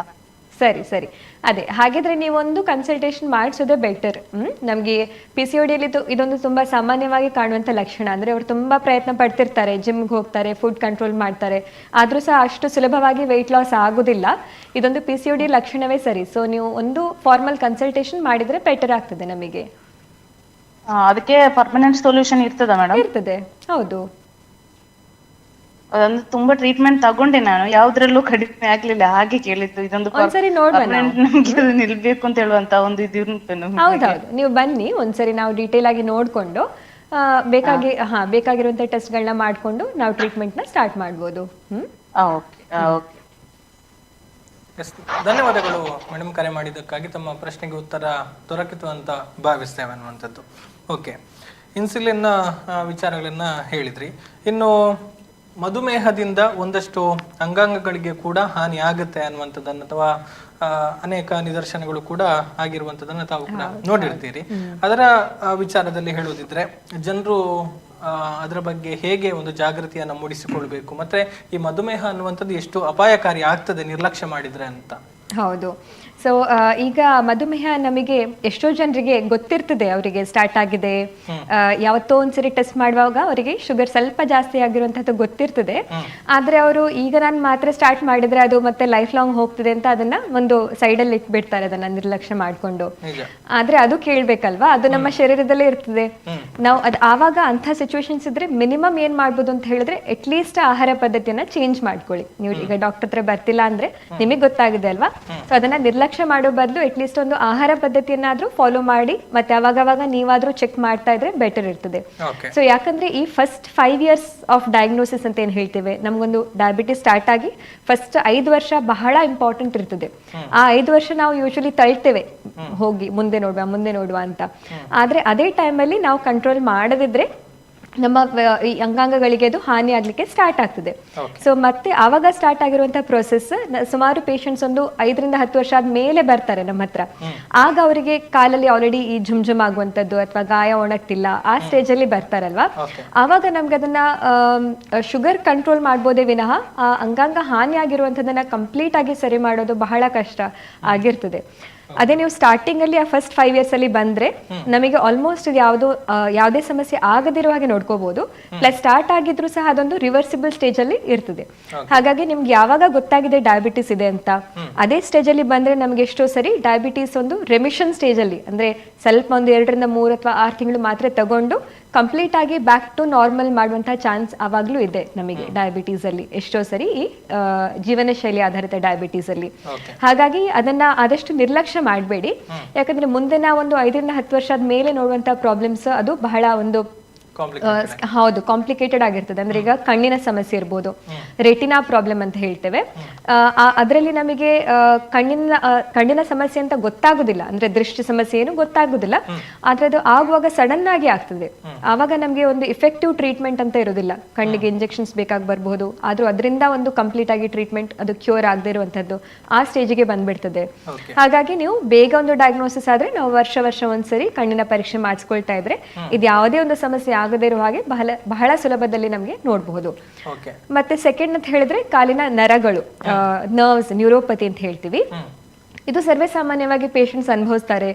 ಪಾಪ ತುಂಬಾ ಅದು ಒಂಥರ ಈಗ ಕುತ್ತಿದ ಹಾಗೆ ಝುಮ್ ಆಗುವಂತದ್ದು ಆ ತರ ತುಂಬಾ ಕಾಲಲ್ಲಿ ಆಗ್ತಾ ಇರ್ತದೆ. ಸ್ಪೆಷಲಿ ರಾತ್ರಿ ಹೊತ್ತು ತುಂಬಾ ಜಾಸ್ತಿ ಆಗ್ತದೆ, ನಿದ್ದೆ ಬರೋದಿಲ್ಲ, ಹಾಗಾಗ್ತದೆ. ಮತ್ತೆ ಅದನ್ನ ಹಾಗೆ ಬಿಟ್ರೆ ಈ ಪಾದದ ಸ್ಪರ್ಶ ಕಮ್ಮಿ ಆಗುವಂತದ್ದು, ನಮ್ನೆಸ್ ಅಂತ ಹೇಳ್ತೀವಿ. ಚಪ್ಪಲಿ ಹಾಕಿದ್ರು ಗೊತ್ತಾಗುದಿಲ್ಲ, ಚಪ್ಪಲಿ ಜಾರಿ ಹೋಗ್ತಾ ಇರ್ತದೆ, ಈ ಹತ್ತಿಯ ಮೇಲೆ ನಡೆದ ಹಾಗೆ ಅನ್ಸ್ತಾ ಇರ್ತದೆ, ನಮ್ನೆಸ್. ಆ ಸ್ಟೇಜ್ ರೀಚ್ ಆದ್ರೆ ಯೂಶಲಿ ನಮ್ಮ ನರಗಳು ಒಂದು ಡ್ಯಾಮೇಜ್ ಪರ್ಮನೆಂಟ್ ಆಗಿದೆ ಅಂತ ಅರ್ಥ. ಮತ್ತೆ ಒಂದು ಈ ಗಾಯ ಎಲ್ಲ ಆಗಿ ಸ್ವಲ್ಪ ಫುಡ್ ಪ್ರಾಬ್ಲಮ್ಸ್ ಗೆ ಒಂದು ಹೈ ರಿಸ್ಕ್ ಇರ್ತದೆ. ಸೊ ನಾವು ನೋಡಿ ಸ್ವಲ್ಪ ಹೆದರ್ಕೊಂಡಿರ್ಬೋದು, ಕೆಲವರಿಗೆ ಬೆರಳು ಕಟ್ ಮಾಡೋದು ಅದೆಲ್ಲ ಯೂಶಲಿ ಆ ಸ್ಟೇಜ್ ಅಲ್ಲಿ. ಸೊ ಸ್ಟಾರ್ಟಿಂಗ್ ಅಲ್ಲಿ ನೀವು ಇದನ್ನ ಒಂದು ನೋಡಿ ಕಂಟ್ರೋಲ್ ಮಾಡಿದ್ರೆ ಇದು ಅಬ್ಸಲ್ಯೂಟ್ಲಿ ನಮ್ಗೆ ಆಗದಿರೋ ಹಾಗೆ ನೋಡ್ಕೋಬಹುದು. ಹಾಗಾಗಿ ಡಯಾಬಿಟಿಸ್ ಅಂತ ಹೇಳಿದ ತಕ್ಷಣ ಹೆದರ್ಕೋಬೇಡಿ. ಇದು ಯಾವುದೇ ಸಮಸ್ಯೆ ಆಗದಿರೋ ಹಾಗೆ ನಾವು ನೀವು ಫಸ್ಟಿಗೆ ವಿದಿನ್ 5 years ಪ್ರೆಸೆಂಟ್ ಆದ್ರೆ ಅದನ್ನ ಆರಾಮವಾಗಿ ಕಂಟ್ರೋಲ್ ಮಾಡಿ ನಾವು ಈ ಕಾಲಿನ ಸಮಸ್ಯೆ, ಕಣ್ಣಿನ ಸಮಸ್ಯೆ, ಹಾರ್ಟ್ ಹೃದಯಾಘಾತ ಆಗದೇ ಇರೋ ಹಾಗೆ, ಕೊಲೆಸ್ಟ್ರಾಲ್ ಜಾಸ್ತಿ ಆಗದೇ ಇರೋ ಹಾಗೆ, ಫ್ಯಾಟಿ ಲಿವರ್ ಬರದೇ ಇರೋ ಹಾಗೆ ಎಲ್ಲ ನೋಡ್ಕೋಬಹುದು. ಹಾಗೆ ಅಂದ್ರೆ ಬಹುಶಃ ಈ ಸಮಸ್ಯೆ ಯುವ ಜನರಲ್ಲಿ ಹೆಚ್ಚಾಗಿ ನಾವು ಕಾಣಬಹುದು ಅಂತ ಅನ್ಸುತ್ತೆ. ಯಾಕಂತ ಹೇಳಿದ್ರೆ ಯುವಕರಿಗೆ ಈಗಾಗಲೇ ನಾವು ಟ್ರೀಟ್ಮೆಂಟ್ ಶುರು ಮಾಡಿದ್ರೆ ಮತ್ತೆ ನಾನು ನಿರಂತರವಾಗಿ ಟ್ಯಾಬ್ಲೆಟ್ ತಗೊಳ್ತಾ ಇರಬೇಕು, ಮೆಡಿಸಿನ್ಸ್ ಮಾಡ್ತಾ ಇರಬೇಕು ಅನ್ನುವಂತ ಭಾವನೆಯಲ್ಲಿ ಅದನ್ನ ನಿರ್ಲಕ್ಷ್ಯ ಮಾಡಿದ್ರೆ ಅದು ಮುಂದಕ್ಕೆ ಗಂಭೀರ ಸ್ವರೂಪದ ಸಮಸ್ಯೆಗಳನ್ನ ಉಂಟು ಮಾಡ್ತದೆ ಅನ್ನುವಂಥದ್ದು. ಓಕೆ, ಸೊ ಯಾವುದೇ ರೀತಿಯ ಲಕ್ಷಣಗಳು ಕಂಡು ಬಂದರೂ ಕೂಡ ತಕ್ಷಣ ವೈದ್ಯರನ್ನು ಸಂಪರ್ಕ ಮಾಡೋದು ಉತ್ತಮ ಅನ್ನುವಂಥದ್ದು ತಾವು ಹೇಳುವಂಥ ವಿಚಾರಗಳು. ಓಕೆ, ಇನ್ನು ಅದರ ಜೊತೆಗೆ ಮುಂದಿನ ಸಬ್ಜೆಕ್ಟ್ ಈ PCOD ಅನ್ನುವಂಥದ್ದು ಬಹುಶಃ ಒಬ್ರು ಈಗ ಕಾಲರ್ ಕೂಡ ಒಂದು ವಿಚಾರವನ್ನ ಪ್ರಸ್ತಾಪ ಮಾಡಿದ್ರು, ಅದರ ಬಗ್ಗೆ ಹೇಳೋದಿದ್ರೆ ಏನದು ಅಂತ? ಸೊ PCOD ಅಥವಾ PCOS ಇದೆರಡು ಒಂದೇ. ಇದನ್ನ ಪಾಲಿಸಿಸ್ಟಿಕ್ ಓವೇರಿಯನ್ ಸಿಂಡ್ರೋಮ್ ಅಂತ ಹೇಳಿ ಫುಲ್ ಫಾರ್ಮ್ ಅದ್ರದ್ದು. ಈ ಕಂಡೀಷನ್ ಅಲ್ಲಿ ನಮಗೆ ಈಗ ಅವ್ರಿಗೀಗ ಹೇಳಿದ ಹಾಗೆ ನಮಗೆ ಎಲ್ಲ ಮಹಿಳೆಯರಿಗೂ ತಿಂಗಳು ಮುಟ್ಟಾಗ್ತದಲ್ವಾ. ಸೊ ಆವಾಗ ಪ್ರತಿ ತಿಂಗಳು ಮುಟ್ಟಾಗುವಾಗ ಈ ಅಂಡಾಶಯದಿಂದ ಇದು ಓವಮ್ ಅಂತ ಏನ್ ಹೇಳ್ತೀವಿ, ಅದು ಅಂಡಾಣು, ಅದು ರಿಲೀಸ್ ಆಗ್ತದೆ, ಒಂದು ಎಗ್ ರಿಲೀಸ್ ಆಗ್ತದೆ. ಇದು ನಮಗೆ ಪ್ರತಿ ತಿಂಗಳು ಆಗ್ಲೇಬೇಕು. ಒಂದು ನಾರ್ಮಲ್ ಮಹಿಳೆಯಲ್ಲಿ ಪೀರಿಯಡ್ಸ್ ಆಗುವಾಗ ಅದಕ್ಕಿಂತ ಒಂದು 2 ವಾರ ಮುಂಚೆ ಅದು egg releasing process, ovum releasing process ಆಗ್ತದೆ. ಆದ್ರೆ ಈ PCOD ಪೇಷಂಟ್ಸಿಗೆ ಎಷ್ಟೋ ಜನರಿಗೆ ಈಗ ತಿಂಗಳು ಮುಟ್ಟಾಗದೇ ಇರುವಂತದ್ದು ಇರ್ಬೋದು, ಕೆಲವರಿಗೆ ಪ್ರತಿ ತಿಂಗಳು ಮುಟ್ಟಾಗ್ತದೆ ಆದ್ರೆ ಈ ಎಗ್ ರಿಲೀಸ್ ಆಗುದಿಲ್ಲ ಅಥವಾ ಅಂಡಾಣು ರಿಲೀಸ್ ಆಗುದಿಲ್ಲ. ಆವಾಗ ಏನಾಗ್ತದೆ, ಅಂದ್ರೆ ಆ ಎಗ್ ಅನ್ನುವಂಥದ್ದು ಬಹಳ ಈ ಪ್ರೆಗ್ನೆನ್ಸಿಗೆ ಇಂಪಾರ್ಟೆಂಟ್ ಅಲ್ವಾ. ಸೊ ಅದು ಅಂಡಾಣು ಬರದೇ ಇದ್ರೆ ಪ್ರೆಗ್ನೆಂಟ್ ಆಗ್ಲಿಕ್ಕೆ ಕಷ್ಟ, ಅದೊಂದು ವೆರಿ ಕಾಮನ್. ಅಥವಾ ಇನ್ಫರ್ಟಿಲಿಟಿ ಅಂತ ಏನು ಹೇಳ್ತೀವಿ ಅದು ಕಾಮನ್ ಆಗಿರಬಹುದು. ಬಟ್ ಅದು ಅಲ್ಲದೆ ಈಗ ಅವ್ರು ಹೇಳಿದ ಹಾಗೆ ಬೇರೆ ಸಮಸ್ಯೆಗಳು, ಅಂದ್ರೆ ಈಗ ಮುಖದಲ್ಲಿ ಕೂದಲು ಬರುವಂಥದ್ದು ಇರ್ಬೋದು, ಹಿರ್ಸುಟಿಸಮ್ ಅಂತ ಹೇಳ್ತೀವಿ ಅದನ್ನ, ಮುಖದಲ್ಲಿ ಅಥವಾ ಅಬ್ನಾರ್ಮಲ್ ಆಗಿ ಶರೀರದಲ್ಲಿ ಕೂದಲು ಬರುವಂಥದ್ದು, ಅಥವಾ ಬಹಳ ಮೊಡವೆ ಬರುವಂಥದ್ದು. ಇದನ್ನ ಅಂದ್ರೆ ಈಗ ಖಾಲಿ ಟೀನೇಜರ್ಸಿಗಲ್ಲ, ಯಾವುದು ಪ್ರೌಢಾವಸ್ಥೆಯಲ್ಲಿ ಮಾತ್ರ ಅಲ್ಲ, ಒಂದು 30 ಮೇಲೆ ಸಹ ಪಿಂಪಲ್ಸ್ ಬರುವಂಥದ್ದು, ಮೊಡವೆ ಬರುವಂಥದ್ದು. ಕೆಲವರಿಗೆ 40-50ರಲ್ಲಿ ಸಹ ಒಂದು ಅಂದ್ರೆ ಪೀರಿಯಡ್ಸ್ ನಿಲ್ಲುವಂತಹ ಸಮಯದಲ್ಲಿ ಅವಾಗ್ಲೂ PCOD ಆಗಬಹುದು, ಆವಾಗ್ಲೂ ಮೊಡವೆಗಳು ಬರಬಹುದು. ಸೊ ಅದಲ್ಲದೆ ಕೆಲವರಿಗೆ ತೂಕ ಬಹಳ ಜಾಸ್ತಿ ಆಗುವಂಥದ್ದು, ಮತ್ತೆ ತೂಕ ವೆಯ್ಟ್ ಲಾಸ್ ಮಾಡ್ಲಿಕ್ಕೆ ಕಷ್ಟ. ಅವ್ರ ಪಾಪ ಎಲ್ಲಾ ಕಷ್ಟ ಪಡ್ತಿರ್ತಾರೆ, ಫುಡ್ ಕಂಟ್ರೋಲ್ ಮಾಡ್ತಾರೆ, ಜಿಮ್ಮಿಗೆ ಹೋಗ್ತಾರೆ, ಆದ್ರೂ ಸಹ ನನ್ನ ಒಂದು ಫ್ರೆಂಡ್ಗೆ ಆದಷ್ಟು ಸುಲಭವಾಗಿ ನನಗೆ ವೆಯ್ಟ್ ಲಾಸ್ ಆಗ್ತಿಲ್ಲ, ಆ ಒಂದು ಸಿಂಪ್ಟಮ್ ಇವರಲ್ಲಿ ಕಾಣ್ಬೋದು. ಮತ್ತೆ ಇಲ್ಲಿ ಕುತ್ತಿಗೆ ಹತ್ರ ಸ್ವಲ್ಪ ಕಪ್ ಆಗ್ಬೋದು. ಇದು ನಾವು ಬಹಳ ಕಾಮನ್ ಆಗಿ ನೋಡ್ತೀವಿ ಇದನ್ನ. ಅದು ಯಾವುದೇ ಚೈನ್ ಇಂದ ಅಥವಾ ಇದರಿಂದ ಆಗುವಂತದ್ದಲ್ಲ. ನೀವೇ ನೋಡ್ಕೋಬಹುದು ಯಾರಾದ್ರೂ ಮನೆಯಲ್ಲಿ ಈಗ ಕತ್ತತ್ರ ಕಪ್ ಇದೆ, ದಪ್ಪಸ ಇದ್ದಾರೆ ಅಂತ ಹೇಳಿದ್ರೆ ಅದೊಂದು PCOD ಅಥವಾ ಡಯಾಬಿಟೀಸ್ ನ ಲಕ್ಷಣವೇ ಸರಿ. ಸೊ ಹಾಗಾಗಿ ಈಗ ನಿಮ್ಗೆ ಮುಟ್ಟು ಕರೆಕ್ಟ್ ಆಗಿ ಆಗ್ತಾ ಇದ್ರು ಸಹ ಮುಖದಲ್ಲಿ ಕೂದಲು, ಮೊಡವೆ ಇದೆಲ್ಲ ಬರ್ತಾ ಇದ್ರೆ ಅದು PCOD ಲಕ್ಷಣವೇ ಇರಬಹುದು. ಹಾಗೆ ಮಾತಾಡೋಣ. ಇನ್ನೊಬ್ರು ಕಾಲರ್ ಇದ್ದಾರೆ. ಹಲೋ, ನಮಸ್ತೆ ಮೇಡಮ್. ನಮಸ್ತೆ, ಹೇಳಿ ಮೇಡಮ್, ತಮ್ಮ ಡಾಕ್ಟರ್ ಇದ್ದಾರೆ, ಮಾತಾಡಿ.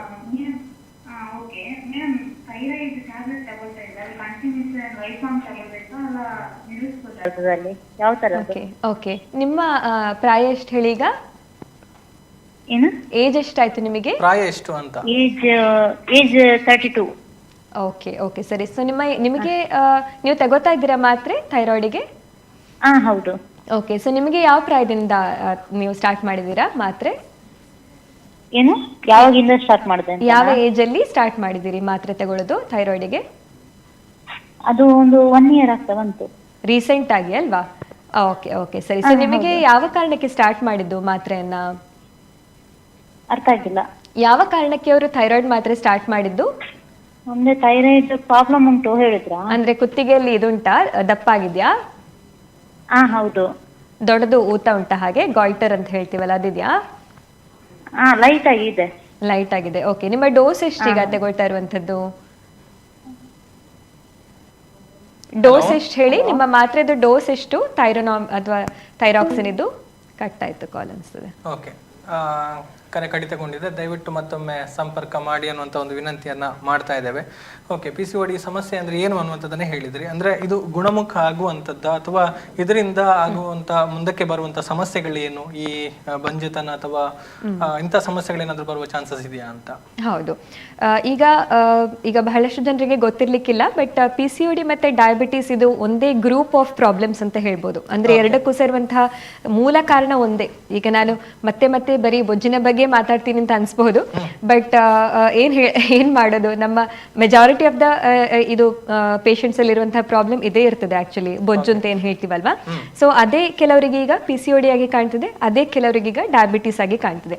ಸೊ ನಿಮ್ಗೆ ಈಗ PCOD ಸಹ ಇದೆ, ಮತ್ತೆ ನೀವು ದಪ್ಪ ಸಹ ಇದ್ದೀರಾ ಅಂತ ಹೇಳಿದ್ರೆ ಒಂದು 4ರಿಂದ 5 ಕಿಲೋ ವೆಯ್ಟ್ ಲಾಸ್ ಮಾಡಿದ್ರೆ ಎಷ್ಟೋ ಜನರಲ್ಲಿ ಅದು ಕ್ಯೂರೇ ಆಗಿ ಬಿಡ್ತದೆ. ಸೊ ವೆಯ್ಟ್ ಲಾಸ್ ಮಾಡಿ ನೀವು ಹಾಗೆ ಮೇಂಟೈನ್ ಮಾಡಿದ್ರೆ ಎಷ್ಟೋ ಸಮಸ್ಯೆಗಳು ಮತ್ತೆ ಮಾತ್ರೆ ಇಲ್ಲದೆ ಕಂಟಿನ್ಯೂಸ್ ಆಗಿ ನಮ್ಗೆ ಒಂದು ಒಳ್ಳೆ ಹೆಲ್ದಿ ಲೈಫ್ ಸ್ಟೈಲ್ ನ ಫಾಲೋ ಮಾಡಿದ್ರೆ ಹಾಗೆ ಇರ್ತದೆ ಆಕ್ಚುಲಿ. ಬಟ್ ಕೆಲವರು ವೆಯ್ಟ್ ಲಾಸ್ ಆಗಿ ಮತ್ತೆ they go back to the old lifestyle, ಮತ್ತೆ ವೆಯ್ಟ್ ಗೇನ್ ಆದ್ರೆ ಮತ್ತೆ ಅದೇ ಒಂದು ಪೀರಿಯಡ್ಸ್ ಪ್ರಾಬ್ಲಮ್ ಕಾಣ್ಬೋದು, ಬಂಜೆತನ ಕಾಣ್ಬೋದು, ಹಾಗೆಲ್ಲ ಆಗ್ಬೋದು. ಈಗ ಕೆಲವರಿಗೆ ಸಪುರ ಇದ್ರೂ ಸಹ PCOD ಇರ್ತದೆ, ಆ ವೆರೈಟಿ ಸಹ ಇದೆ. ಸೊ ಅವರಿಗೆ ಸಹ ಬಂಜೆತನ ಬಂದ್ರೆ ನಮಗೆ ಆಗ ವೆಯ್ಟ್ ಲಾಸ್ ಮಾಡಬೇಕಾಗಿಲ್ಲ, ನಮಗೆ ಟ್ರೀಟ್ಮೆಂಟ್ ಇದೆ ಆಕ್ಚುಲಿ.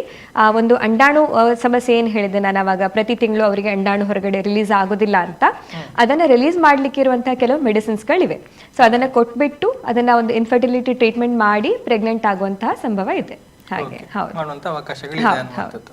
ಓಕೆ, ಇನ್ನು ಮುಂದಕ್ಕೆ ಈ ಮುಟ್ಟಿನ ಸಮಸ್ಯೆಗಳ ಬಗ್ಗೆ ಕೂಡ ಮಾತನಾಡಿದ್ರು. ಅದು ಮತ್ತೆ ಈ ಮೂಳೆಯ ಒಂದು ಆರೋಗ್ಯ, ಅದರ ನಡುವಿನ ಒಂದು ಸಂಬಂಧದ ಬಗ್ಗೆ ಹೇಳೋದಿದ್ರೆ ಅದು ಹೇಗೆ ಇಂಟರ್ ರಿಲೇಟ್ ಆಗಿದೆ ಅಂತ. ಹೌದು. ಈಗ ಹೆಂಗಸರಲ್ಲಿ ಎಲ್ಲರಲ್ಲೂ ಒಂದು ಈಸ್ಟ್ರೋಜನ್ ಅಂತ ಹೇಳಿ ಒಂದು ಹಾರ್ಮೋನ್ ಇದೆ.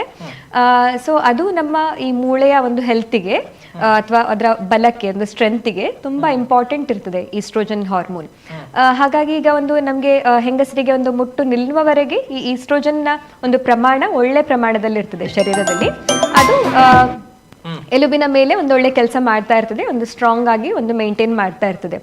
ಆದ್ರೆ ಮುಟ್ಟು ನಿಂತ ನಂತರ ಅಥವಾ ಕೆಲವರಿಗೆ ಒಂದು ಆಪರೇಷನ್ ಆಗ್ಬೋದು, ನಮ್ಮ ಅಂಡಾಶಯ ತೆಗಿಬಹುದು, ಎರಡೂ ಕಂಡೀಷನ್ ಅಲ್ಲಿ ಸಹ ಸಡನ್ ಆಗಿ ಈಸ್ಟ್ರೋಜನ್ ಲೆವೆಲ್ಸ್ ಡ್ರಾಪ್ ಆಗ್ತದೆ. ಸೊ ಆವಾಗ ಆ ಒಂದು ಪ್ರೊಟೆಕ್ಷನ್ ಏನಿತ್ತು ನಮ್ಮ ಎಲುಬಿಗೆ ಅದು ತುಂಬಾ ಅಂದ್ರೆ ಹೋಗಿ ಬಿಡ್ತದಲ್ವಾ. ಹಾಗಾಗಿ ಎಲುಬು ಮತ್ತೆ ಮತ್ತೆ ಒಂದು ಸವೆತ ಅದು ಸ್ಟಾರ್ಟ್ ಆಗ್ಬೋದು. ಸೊ ಆ ಎಲುಬು ಸವಿಯೋ ಪ್ರೊಸೆಸ್ಗೆ ನಾವು ಆಸ್ಟಿಯೋಪೊರೋಸಿಸ್ ಅಂತ ಹೇಳಿ ಹೇಳ್ತೇವೆ. ಇನ್ನೊಬ್ರು ಕಾಲರ್ ಇದ್ದಾರೆ. ಹಲೋ ಹಲೋ ಹಲೋ, ನಮಸ್ತೆ. ನಮಸ್ತೆ ಸರ್. ತಮ್ಮ ಹೆಸರು ಎಲ್ಲಿಂದ ಕರೆ ಮಾಡ್ತಿದ್ದೀರಾ? ನಾನು ಶ್ವೇತಾ ಅಂತ ಹೇಳಿ, ಪುತ್ತೂರಿಂದ. ಹೇಳಿ ಮೇಡಮ್, ಮಾತಾಡಿ, ಡಾಕ್ಟರ್ ಇದ್ದಾರೆ. ಓಕೆ ಮೇಡಮ್, ಏನಂತ ಹೇಳಿದ್ರೆ ನಮ್ಮ ಫ್ಯಾಮಿಲಿಯಲ್ಲಿ ಒಬ್ಬರಿಗೆ, ಬಟ್ ನಂದೊಂದು ಡೌಟ್, ಅದು ನಮ್ಗೆ ಅಂದ್ರೆ ತುಂಬಾ ಹೆದರಿಗಾಗ್ತಾ ಇತ್ತು. ಅವರಿಗೆ ಮೊದಲು ಥೈರಾಯ್ಡ್ ಅಂತ ಹೇಳಿ ಅವರ ಇಲ್ಲಿ ಕುತ್ತಿಗೆ ಹತ್ರ ಸ್ವಲ್ಪ ಬಾಪಿ ಎಲ್ಲ ಇತ್ತು. ಹೇಳಿ ಕೇಳಿಸ್ತಾ ಇದೆ, ಮುಂದುವರಿಸಿ. ಹಲೋ, ಕೇಳಿಸ್ತಾ ಇದೆಯಾ? ಮುಂದುವರಿಸಿ ಹೇಳಿ. ಆಮೇಲೆ ಅವರಿಗೆ ಸ್ವಲ್ಪ ಒಂದೂವರೆ ವರ್ಷ ಬಿಟ್ಟು ಅವರಿಗೆ ಆಪರೇಷನ್ ಮಾಡ್ಬೇಕು ಅಂತ ಹೇಳಿದ್ರು. ಬಟ್ ಆಪರೇಷನ್ ಮಾಡಿದ್ರು. ಆಪರೇಷನ್ ಆದ ನಂತರ ಒಂದು 6 ತಿಂಗಳಲ್ಲಿ ಅವರಿಗೆ ಬ್ರೆಸ್ಟ್ ಅಲ್ಲಿ ಕ್ಯಾನ್ಸರ್ ಆಗಿ ಇದಾಯ್ತು ಮೇಡಮ್. ಈಗ ಅವರ ಬ್ರೆಸ್ಟ್ ಒಂದೊಂದು ತೆಗ್ದಿದ್ದಾರೆ ಆಪರೇಷನ್ ಮಾಡಿ. ಈಗ ಇನ್ನು ಅದು ಹಾಗೆ ಬರುವ ಚಾನ್ಸ್ ಇದೆಯಾ ಮೇಡಮ್? ಒಂದು ಡೌಟ್ ನಂಗೆ ಹಾಗೆ. ಓಕೆ, ಈಗ ಅವರು ನಿಮ್ಮ ರಕ್ತ ಸಂಬಂಧಿ ಆಗಿದ್ರೆ, ಅಂದ್ರೆ ಈಗ ನಿಮ್ಮ ಪೇರೆಂಟ್ಸ್, ನಿಮ್ಮ ತಂದೆ ತಾಯಿ ಅಥವಾ ನಿಮ್ಮ ಅಕ್ಕ ತಂಗಿ ಅಣ್ಣ ತಮ್ಮ ಹಾಗಿದ್ರೆ, ಕೆಲವರಿಗೆ ಆ ಒಂದು ಜೆನೆಟಿಕ್ ಟೆಂಡೆನ್ಸಿ ಅಂತ ಏನು ಹೇಳ್ತೀವಲ್ಲ, ಅದಿರುವಂತಹ ಚಾನ್ಸ್ ಇದೆ. ಈಗ ಅದನ್ನ ನಾನು ಹೇಳೋದಾದ್ರೆ ಬ್ರೆಸ್ಟ್ ಕ್ಯಾನ್ಸರ್ ಅಲ್ಲಿ ಜಾಸ್ತಿ ಥೈರಾಯ್ಡ್ಗಿಂತ. ಸೊ ನಿಮಗೆ ಪಕ್ಕನೆ ಈ ತರ ಒಂದು ಕುತ್ತಿಗೆಯಲ್ಲಿ ಸ್ವೆಲ್ಲಿಂಗ್ ಕಂಡು ಬಂದ್ರೆ ಅದಕ್ಕೆ ಒಂದು ಅಲ್ಟ್ರಾಸೌಂಡ್ ಮಾಡಿ ನೋಡಿದ್ರೆ ಸಹ ಸಾಕು. ತುಂಬಾ ಹೆದರುವಂತಹ ಒಂದು ಇದಲ್ಲ, ಕಂಡೀಷನ್ ಏನೂ ಅಲ್ಲ. ಸೊ ನಿಮಗೆ ಕತ್ತಲ್ಲಿ ಏನಾದರೂ ಸ್ವೆಲ್ಲಿಂಗ್ ಕಂಡ್ರೆ ಸಹ ಸರ್ವೇ ಸಾಮಾನ್ಯವಾಗಿ ಬೇರೆಯವ್ರಿಗೂ ಸಹ ಕಾಣ್ತದೆ ಅದು ಅಲ್ವಾ, ಕ್ಯಾನ್ಸರ್ ಇಂದ ಮಾತ್ರ ಅಲ್ಲ. ಮೆಜಾರಿಟಿ ಆಫ್ ದ ಕೇಸಸ್ ಅಲ್ಲಿ ಹಾಗೆ ಒಂದು ಸ್ವೆಲ್ಲಿಂಗ್ ಬರ್ಬೋದು, ಕ್ಯಾನ್ಸರೇ ಅಲ್ಲ ಅದು ಪ್ರತಿ ಸರಿ. ಅಲ್ಟ್ರಾಸೌಂಡ್ ಅಲ್ಲಿ ನಮಗೆ ಒಂದು 60-70% ಹೇಳ್ಬೋದು ಇದು ಕ್ಯಾನ್ಸರ್ ಹೌದಾ ಅಲ್ವಾ, ಇದಕ್ಕೇನಾದರೂ ಫರ್ದರ್ ಪರೀಕ್ಷೆ ಬೇಕಾ ಅಂತ ಹೇಳ್ಬೋದು. ಸೊ ಅದು ನೀವು ಥೈರಾಯ್ಡಿಗೆ ಸಹ ಅಲ್ಟ್ರಾಸೌಂಡ್ ಮಾಡಿಸ್ಬೋದು. ಬ್ರೆಸ್ಟಿನ ಒಂದು ಕನ್ಸರ್ನ್ ಇದ್ರೆ ನಿಮಗೆ, ಅದಕ್ಕೆ ಸಹ ನಾವು ಮ್ಯಾಮೋಗ್ರಾಮ್ ಅಂತ ಹೇಳಿ ಟೆಸ್ಟ್ ಮಾಡ್ತೀವಿ, ಅದು ಸಹ ಮಾಡಿಸ್ಕೋಬಹುದು. ಎರಡೂ ಕಂಡೀಷನ್ ನಮಗೆ ವೆರಿ ಟ್ರೀಟಬಲ್ ಇದೆ. ಇನ್ ಕೇಸ್ ಕ್ಯಾನ್ಸರ್ ಅಂತ ಡಿಟೆಕ್ಷನ್ ಆದ್ರೂ ಸಹ ಇದು very treatable, very curable conditions ಈ ಎರಡು ಕ್ಯಾನ್ಸರ್ಗಳು. ಹಾಗಾಗಿ ನಮ್ಗೆ ಏನು ಹೆದರುವಂತ ಕಂಡೀಷನ್ ಏನು ಇಲ್ಲ. ಸುಲಭವಾಗಿ ಅಲ್ಟ್ರಾಸೌಂಡ್ ಒಂದು ಸ್ಕ್ಯಾನಿಂಗ್ ಮಾಡಿ ನೋಡಿದ್ರು ಸಹ ಒಂದು ಕಂಡು ಹಿಡಿಬಹುದು ಬೇಗ. ಹಾಗೆಲ್ಲ ಮೇಡಮ್, ಇನ್ನೊಂದು ಅಂದ್ರೆ ನಮ್ಮ ರಕ್ತ ಸಂಬಂಧಿ ಏನಲ್ಲ, ಬಟ್ ಅಂದ್ರೆ ಹೀಗೆ ಥೈರಾಯ್ಡ್ ನಿಂದ ಹೀಗೆ ಒಂದು ಬರುವಂತ ಚಾನ್ಸ್ ಇದೆಯಾ ಅಂತ. ಹಾಗೆ ನಮ್ಮ ಶರೀರದ ಯಾವುದೇ ಅಂಗಾಂಗಗಳಿಗೂ ಕ್ಯಾನ್ಸರ್ ಬರಬಹುದಲ್ಲ, ಥೈರಾಯ್ಡ್ಗೆ ಮಾತ್ರ ಅಲ್ಲ ಅದು, ಆಯ್ತಾ? ಸೊ ನೀವು ಜಸ್ಟ್ ಈ ತರ ನ್ಯೂಸ್ ಕೇಳ್ಕೊಂಡು ಹೆದರಬೇಡಿ, ಹಾಗೆ ಹೆದರಿಸೋರು ಸುಮಾರು ಜನ ಇರ್ತಾರೆ. ಧನ್ಯವಾದಗಳು ಶ್ವೇತಾ ಅವರೇ ಕರೆಯನ್ನ ಮಾಡಿದ್ದಕ್ಕಾಗಿ. ಎಸ್ ಡಾಕ್ಟರ್, ನೀವು ಹೇಳ್ತಾ ಇದ್ರಿ ಮೂಳೆಯ ಆರೋಗ್ಯ ಮತ್ತೆ ಮುಟ್ಟಿನ ಸಮಸ್ಯೆಗಳ ಒಂದು ಸಂಬಂಧದ ಬಗ್ಗೆ, ಆಸ್ಟಿಯೋಪೊರೋಸಿಸ್ ಬಗ್ಗೆ ಹೇಳ್ತಾ ಇದ್ರಿ. ಹೌದು. ಸೊ ಹಾಗೆ ಅದು ಈ ಒಂದು ಮೆನೋಪಾಸ್ ಅಥವಾ ಋತುಬಂಧ ಆದ ಮೇಲೆ ಅಥವಾ ಈ ಒಂದು ಅಂಡಾಶಯದ ಆಪರೇಷನ್ ಆದ ಮೇಲೆ ಸಡನ್ ಈಸ್ಟ್ರೋಜನ್ ಲೆವೆಲ್ಸ್ ಡ್ರಾಪ್ ಆಗ್ಬೋದು. ಸೊ ಅದಾದ ಮೇಲೆ ನಮ್ಮ ಮೂಳೆಯ ಸವೆತ ಸ್ಟಾರ್ಟ್ ಆಗ್ತದೆ. ಸೊ ಸಾಮಾನ್ಯವಾಗಿ ಈಗ ನಮ್ಮ ಇಂಡಿಯನ್ ಸಿಚುವೇಶನ್ಸ್ ಅಲ್ಲಿ 45ರಿಂದ 50 ವರ್ಷ ಪ್ರಾಯ ಆ ನಡುವೆ ಒಂದು ಮೆನೋಪಾಸ್ ಅಥವಾ ಋತುಬಂಧ ಆಗ್ಬೋದು, ಅದು ನಾರ್ಮಲ್. ಸೊ ಅದರಿಂದ ಅದಕ್ಕಿಂತ ಮುಂಚೆನೇ ಆದ್ರೆ ಯಾರಿಗಾದ್ರು 40ರಲ್ಲೇ ನಿಂತು ಪೀರಿಯಡ್ಸ್ ಅಥವಾ ಅದಕ್ಕಿಂತ ಬೇಗನೆ ನಿಲ್ತು, ಆವಾಗ ನಾವು ಒಂದು ನಮ್ಮ ಎಂಡೋಕ್ರೈನಾಲಜಿಸ್ಟ್ ಅಥವಾ ಫಿಸಿಷಿಯನ್ ಅನ್ನ ನೋಡೋದು ಬೆಟರ್.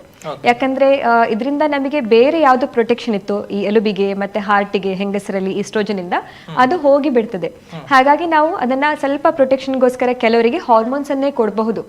ಒಂದು 45 ವರ್ಷ ಪ್ರಾಯದವರೆಗೆ ಅಥವಾ 50 ವರ್ಷ ಪ್ರಾಯದವರೆಗೆ ಸ್ವಲ್ಪ ಒಂದು ಲೋ ಡೋಸ್ ಹಾರ್ಮೋನ್ ಕೊಟ್ರೆ ಅವರ ಹಾರ್ಟ್ ಹೆಲ್ತ್ ಮತ್ತೆ ಬೋನ್ ಹೆಲ್ತ್ ಎರಡಕ್ಕೂ ಸಹ ಒಂದು ಪ್ರೊಟೆಕ್ಷನ್ ಬರ್ತದೆ. ಪಕ್ಕನೆ ಸ್ವಲ್ಪ 50 ಮೇಲೆ ಬಂದ್ರು ಸಹ ಅವಾಗ ನಾವು ಕ್ಯಾಲ್ಸಿಯಂ ವಿಟಮಿನ್ ಡಿ ಎಲ್ಲ ತಗೊಂಡ್ರೆ ನಮ್ಮ ಎಲುಬಿನ ಒಂದು ಹೆಲ್ತ್ ಅನ್ನ ಪ್ರೊಟೆಕ್ಟ್ ಮಾಡ್ಕೋಬಹುದು. ಹಾಗೆ ಸಾಮಾನ್ಯವಾಗಿ ವಯಸ್ಸಾದ ಮೇಲೆ ಕೂಡ ಮೂಳೆಯ ಒಂದು ಶಕ್ತಿ ಕುಂದುತ್ತೆ ಅನ್ನುವಂತ ಒಂದು ಮಾತುಗಳನ್ನ ಹೇಳ್ತಾರೆ. ಅದಕ್ಕೂ ಇದಕ್ಕೆ ಏನಾದ್ರೂ ಸಂಬಂಧಗಳಿದೆಯಾ ಅಂತ?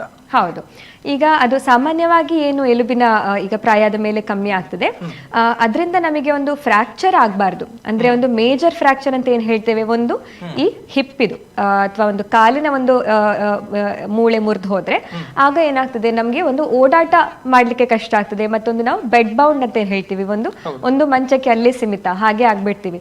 ಆಗ ಅದರಿಂದ ಆಗುವಂತ ಸಮಸ್ಯೆಗಳು ಹಲವಾರು ಇರ್ತದೆ.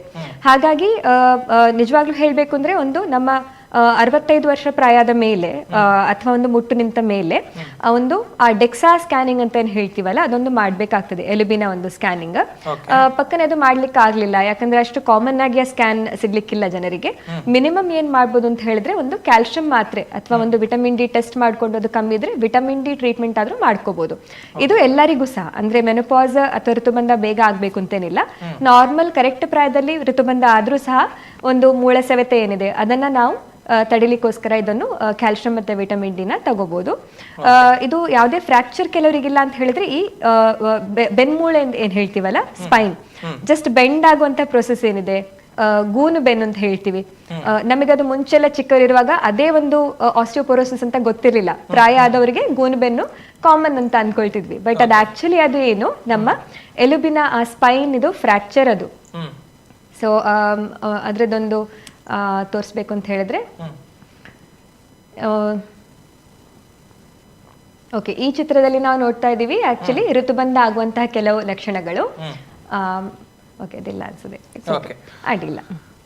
ಓಕೆ, ಅದೇ ಮುಂದಿನ ಸಬ್ಜೆಕ್ಟ್ ಈಗ ಮಕ್ಕಳ ಗ್ರೋತಿನ ಬಗ್ಗೆ ಬಂದಿರುವಂಥದ್ದು. ಅದರ ಬಗ್ಗೆ ಒಂದಷ್ಟು ಮಾತನಾಡೋದಿದ್ರೆ, ಹೆಚ್ಚಿನ ಸಂದರ್ಭದಲ್ಲಿ ಪೋಷಕರ ನಿರೀಕ್ಷೆ ಏನಿರುತ್ತೋ ಆ ನಿರೀಕ್ಷೆಗೆ ತಕ್ಕ ಹಾಗೆ ಮಕ್ಕಳ ಬೆಳವಣಿಗೆ ಇಲ್ಲ ಅನ್ನುವಂಥ ಒಂದು ದೂರುಗಳನ್ನು ನಾವೆಲ್ಲರೂ ಕೂಡ ಕೇಳಿರ್ತೇವೆ.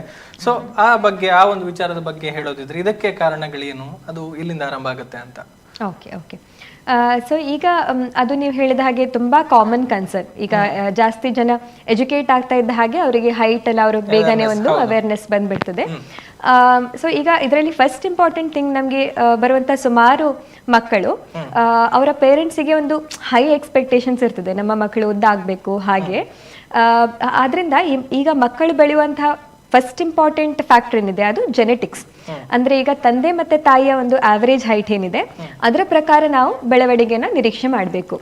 ಈಗ ಈ ಪ್ರಾಯಕ್ಕೆ ಈ ಹೈಟ್ ಓಕೆಯಾ ಅಂತ ಹೇಳಿ ಎಲ್ಲರೂ ಕೇಳ್ತಾರೆ ಕ್ವೆಶ್ಚನ್ ಆಕ್ಚುಲಿ. ಬಟ್ ಅದು ಕ್ವೆಶ್ಚನ್ ಆಕ್ಚುಲಿ ವ್ಯಾಲಿಡ್ ಅಲ್ಲ. ಯಾಕಂದ್ರೆ ನಮ್ಮ ಮಕ್ಕಳ ಬೆಳವಣಿಗೆ ನಮ್ಮ ಈ ಪೋಷಕರ ಹೈಟ್ ನ ಪ್ರಕಾರ ಇರ್ತದೆ. ಹಾಗಾಗಿ ಸೊ ನಾವು ಅವ್ರನ್ನ ಒಂದು ಉದ್ದ ಇರುವಂತಹ ಒಂದು ಹುಡುಗನಿಗೆ ಅಥವಾ ಹುಡುಗಿಗೆ ಕಂಪೇರ್ ಮಾಡಿ ನೀನು ಅವನಷ್ಟು ಆಗ್ಬೇಕು ಅಂತ ಹೇಳಿ ಹೇಳಿದ್ರೆ ಅದು ಕರೆಕ್ಟ್ ಅಲ್ಲ ಅದು. ಹಾಗೆ ಸೊ ನಾವು ಪೋಷಕರ ಒಂದು ಹೈಟ್ ಅನ್ನ ತಗೊಂಡು ಆವರೇಜ್ ಮಾಡ್ಕೊಂಡು ಆ ಮಗು ಕರೆಕ್ಟ್ ಆಗಿ ಆ ಪ್ರಾಯಕ್ಕೆ ಬೆಳೀತಾ ಇದೆಯಾ ಅಂತ ಹೇಳಿ ನಾವು ಚಾರ್ಟ್ ಅಲ್ಲೆಲ್ಲ ನೋಡ್ಕೊಂಡು ಹೇಳ್ಬೋದು. ಆದ್ರೆ ಕೆಲವರು ನಿಜವಾಗ್ಲೂ ಶಾರ್ಟ್ ಇರ್ತಾರೆ, ಅಂದ್ರೆ ಕೆಲವರು ಕುಬ್ಜ ಅಂತ ಹೇಳಿ ಹೇಳ್ಬೋದು, ಅಥವಾ ಸ್ವಲ್ಪ ಕರೆಕ್ಟ್ ಆಗಿ ಬೆಳೀತಿಲ್ಲ, ಆ ಸಮಸ್ಯೆ ಸಹ ಇರ್ತದೆ.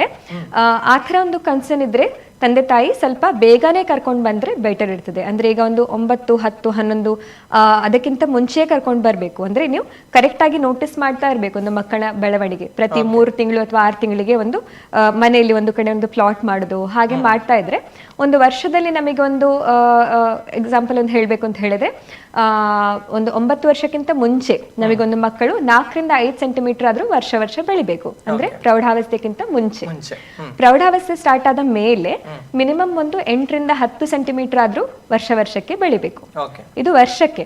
ಹಾಗೆ ಅಷ್ಟು ಬೆಳಿತಿಲ್ಲ ಅಂತ ಹೇಳಿದ್ರೆ ನಾವು ಆದಷ್ಟು ಬೇಗ ಮಕ್ಕಳನ್ನ ಡಾಕ್ಟರ್ ಹತ್ರ ಕರ್ಕೊಂಡು ಬಂದ್ರೆ ನಾವು ಬೇಕಾಗಿರುವಂತಹ ಟೆಸ್ಟ್ ಗಳನ್ನ ಮಾಡ್ಕೊಂಡು ಯಾವ ಹಾರ್ಮೋನ್ ಕಮ್ಮಿ ಇದೆ ಅದನ್ನ ಟ್ರೀಟ್ಮೆಂಟ್ ಮಾಡ್ಬೋದು. ಈಗ ಈ ಸ್ಲೈಡ್ ಅಲ್ಲಿ ನಾವು ನೋಡ್ತಿದ್ದ ಹಾಗೆ ಆ ಒಂದು ಬೆಳವಣಿಗೆ ಪ್ರಾಬ್ಲಮ್ ಚಿಕ್ಕನಿಂದ ಸ್ಟಾರ್ಟ್ ಆಗ್ಬೋದು. ಚಿಕ್ಕ ಮಗು ಈಗ ಬೆಳೀತಾ ಇಲ್ಲ ಅಂತ ಹೇಳಿದ್ರೆ 1 ವರ್ಷ ಪ್ರಾಯಕ್ಕಿಂತ ಚಿಕ್ಕ ಮಗು, ಆಗ ಮೋಸ್ಟ್ ಕಾಮನ್ ಕಾಸ್ ಯಾವುದೇ ಹಾರ್ಮೋನ್ ಅಲ್ಲ, ಮಕ್ಕಳ ಪೌಷ್ಟಿಕ ಆಹಾರಗಳು ಅಥವಾ ಮಿಲ್ಕ್ ಪ್ರೊಡಕ್ಷನ್ ಏನಿದೆ ಅಮ್ಮಂದು ಕರೆಕ್ಟಾಗಿ ಮಗುಗೆ ಆ ಹಾಲು ಸಿಗ್ತಾ ಉಂಟಾ ಇಲ್ವಾ, ಅಮ್ಮಂದು ಆ ಸ್ಥಾನದಲ್ಲಿ ಎಂಥ ಹಾಲು ಪ್ರೊಡಕ್ಷನ್ ಅಥವಾ ಉತ್ಪನ್ನ ಅದು ಕರೆಕ್ಟ್ ಆಗ್ತಾ ಇಲ್ವಾ, ಅದು ಫಸ್ಟ್ ಇಂಪಾರ್ಟೆಂಟ್ ಕಾಸ್ ಇರ್ತದೆ 1 ವರ್ಷ ಪ್ರಾಯದವರೆಗೆ. 1 ವರ್ಷ ಪ್ರಾಯದ ಮೇಲೆ ನಮಗೆ ಈ ಗ್ರೋತ್ ಹಾರ್ಮೋನ್ ಅಥವಾ ಥೈರಾಯ್ಡ್ ಪ್ರಾಬ್ಲಮ್ ಸ್ಟಾರ್ಟ್ ಆಗಿ ಕಾಣಿಸ್ಬೋದು. ಆವಾಗ ಮಗು ಕರೆಕ್ಟ್ ಆಗಿ ಬೆಳೀತಿಲ್ಲ ಅಂತ ಹೇಳಿದ್ರೆ ನಾವು ಈ 2 ಹಾರ್ಮೋನ್ ಅನ್ನ ಟೆಸ್ಟ್ ಮಾಡ್ತೀವಿ, ಥೈರಾಯ್ಡ್ ಮತ್ತೆ ಗ್ರೋತ್ ಹಾರ್ಮೋನ್. ಆಮೇಲೆ ಮಕ್ಕಳು ಪ್ರೌಢಾವಸ್ಥೆಗೆ ಬಂದಾಗ ಥೈರಾಯ್ಡ್ ಮತ್ತೆ ಗ್ರೋತ್ ಹಾರ್ಮೋನ್ ಜೊತೆಯಲ್ಲಿ ಗಂಡಸರ ಮತ್ತೆ ಹೆಂಗಸರ ಹಾರ್ಮೋನ್ ಆವಾಗಲೇ ಹೇಳಿದಾಗೆ ಈಸ್ಟ್ರೋಜನ್ ಮತ್ತೆ ಟೆಸ್ಟಾಸ್ಟಿರಾನ್, ಆ ಟೆಸ್ಟ್ ಅನ್ನ ಆ ಏಜ್ ಅಲ್ಲಿ ಮಾಡಿ ನಾವು ನೋಡ್ತೇವೆ. ಹಾಗೆ ಬೇರೆ ಬೇರೆ ಪ್ರಾಯದಲ್ಲಿ ಬೇರೆ ಬೇರೆ ಕಾರಣಗಳು ಇರ್ತದೆ ಮಕ್ಕಳು ಬೆಳೆದೇ ಇರೋದಕ್ಕೆ. ಹಾಗೆ ಅಂದ್ರೆ ಹೆತ್ತವರ ಒಂದು ಎತ್ತರದ ಆಧಾರದ ಮೇಲೆ ಮಕ್ಕಳ ಎತ್ತರ ನಿರ್ಧಾರ ಆಗುತ್ತೆ ಅನ್ನೋದನ್ನ ಹೇಳಿದ್ರೆ, ಅಂದ್ರೆ ಬಹುಶಃ ಪೋಷಕರಿಗೆ ಒಂದು ಅಂದಾಜು ನಮ್ಮ ಮಕ್ಕಳು ಇಂಥ ವಯಸ್ಸಿಗೆ ಇಷ್ಟು ಬೆಳೀತಾರೆ ಅನ್ನುವಂಥದ್ದನ್ನ ಅಂದಾಜು ಮಾಡೋದಕ್ಕೆ ಸಾಧ್ಯ ಇದೆ, ಅಥವಾ ಅವರು ಆರಂಭಿಕ ಹಂತದಲ್ಲೇ ವೈದ್ಯರ ಬಳಿಗೆ ಬಂದ್ರೆ ಇಷ್ಟು ವರ್ಷಕ್ಕೆ ಇಷ್ಟು ಒಂದು ಎತ್ತರ ತಮ್ಮ ಮಗು ಹೊಂದುತ್ತೆ ಅನ್ನುವಂಥದ್ದನ್ನ ಅರ್ಥ ಮಾಡಿಕೊಳ್ಳೋದಕ್ಕೆ ಆಗುತ್ತಾ ಅನ್ನುವಂಥದ್ದು? ಹೌದು, ಅದನ್ನೇ ನಾವಾಗ ಗ್ರೋತ್ ವೆಲಾಸಿಟಿ ಅಂತ ಹೇಳಿದ್ದು. ಅಂದ್ರೆ ಈಗ ನಮ್ಗೆ ಇಷ್ಟು ಸೆಂಟಿಮೀಟರ್, ಈಗ 140 ಆಗ್ಬೇಕು ಅವನು, 150 ಆಗ್ಬೇಕು ಅವನು, ಹಾಗಲ್ಲ, 1 ವರ್ಷದ ಗಾತ್ರ ನಾವು ನೋಡ್ಬೇಕು. ಸೊ ನಮ್ದೀಗ ಸ್ಟಾರ್ಟಿಂಗ್ ಎಷ್ಟೇ ಇರ್ಲಿ ಬೇಸ್ ಲೈನ್, 1 ವರ್ಷದಲ್ಲಿ ಆ ಮಗು 9 ವರ್ಷ ತಲುಪೋಕ್ಕಿಂತ ಮುಂಚೆ ಪ್ರತಿ ವರ್ಷ 4 ರಿಂದ 5 ಸೆಂಟಿಮೀಟರ್ ಆದ್ರೂ ಬೆಳಿಬೇಕು ಆ ಮಗುವಿಗೆ ಆ ವರ್ಷದಲ್ಲಿ. ಹಾಗೆ 9 ವರ್ಷ ಆದ ಮೇಲೆ ಮಿನಿಮಮ್ ಒಂದು 8 ರಿಂದ 10 ಸೆಂಟಿಮೀಟರ್ ಆದ್ರೂ ಬೆಳಿಬೇಕು. ಹಾಗೆ ಸೊ ನಿಮ್ಮ ಮಗುವಿನ ಒಂದು ವೆಲಾಸಿಟಿಯನ್ನೇ ನೀವು ನೋಡ್ತಾ ಹೋಗ್ಬೇಕು ವಿನ ಅದನ್ನ ಇನ್ನೊಂದು ಮಗು ಜೊತೆ ಕಂಪೇರ್ ಮಾಡಿ ಹಾಗೆ ನೋಡ್ಬಾರ್ದು. ಹಾಗೆ 1 ವರ್ಷಕ್ಕೆ ಇಷ್ಟು ಅಂತ ಹೇಳಿ ನಾವು ನೋಡ್ಕೋಬಹುದು. ಅದನ್ನ ವೈದ್ಯರ ಮೂಲಕ ತಿಳಿದುಕೊಳ್ಳೋದಕ್ಕೆ ಅವಕಾಶ ಇದೆ ಆಗುತ್ತೆ ಅನ್ನುವಂಥದ್ದು. ಅದರಲ್ಲಿ ವ್ಯತ್ಯಾಸಗಳು ಕಂಡು ಬಂದ್ರೆ ವೈದ್ಯರನ್ನ ಸಂಪರ್ಕ ಮಾಡಬಹುದು ಅನ್ನುವಂಥದ್ದು. ಓಕೆ, ಸೊ ಅದಕ್ಕೆ ಪರಿಹಾರ ಕೂಡ ಇದೆ ಅನ್ನುವಂಥದ್ದು. ಬೇಕಾದ ಅಂದ್ರೆ ಹಾರ್ಮೋನ್ ಕೊರತೆ ಇದ್ರೆ ಅದನ್ನ ಕೊಡೋದಕ್ಕೆ ಅವಕಾಶಗಳಿದೆ ಅನ್ನುವಂಥದ್ದು. ಸೊ ಅದು ಕೂಡ ಯೋಚನೆ ಮಾಡಬೇಕಾದಂತ ವಿಚಾರಗಳಲ್ಲ, ಅದಕ್ಕೂ ಕೂಡ ಪರಿಹಾರ ಅಂದ್ರೆ ಅದು ಆದಷ್ಟು ಬೇಗ ಕರ್ಕೊಂಡ್ ಬರ್ಬೇಕು. ಈ ಪ್ರೌಢಾವಸ್ಥೆ ಕಂಪ್ಲೀಟ್ ಆದ ಮೇಲೆ ಏನಾಗುತ್ತೆ, ನಮ್ಮ ಎಲುಬುಗಳು ಫ್ಯೂಷನ್ ಅಥವಾ ಕ್ಲೋಸ್ ಆಗಿ ಬಿಡ್ತದೆ. ಆ ಎಲುಬುಗಳು ಕ್ಲೋಸ್ ಆದ ಮೇಲೆ ಯಾವುದೇ ಹಾರ್ಮೋನ್ಸ್ ಕೆಲಸ ಮಾಡೋದಿಲ್ಲ. ಹಾಗಾಗಿ ನಿಮ್ಮ ಮಕ್ಕಳನ್ನ ಈಗ ಒಂದು 11 ವರ್ಷ ಪ್ರಾಯಕ್ಕಿಂತ ಮುಂಚೆ, ಮ್ಯಾಕ್ಸಿಮಮ್ 12 ವರ್ಷ ಪ್ರಾಯಕ್ಕಿಂತ ಮುಂಚೆ ಕರ್ಕೊಂಡು ಬರ್ಬೇಕು.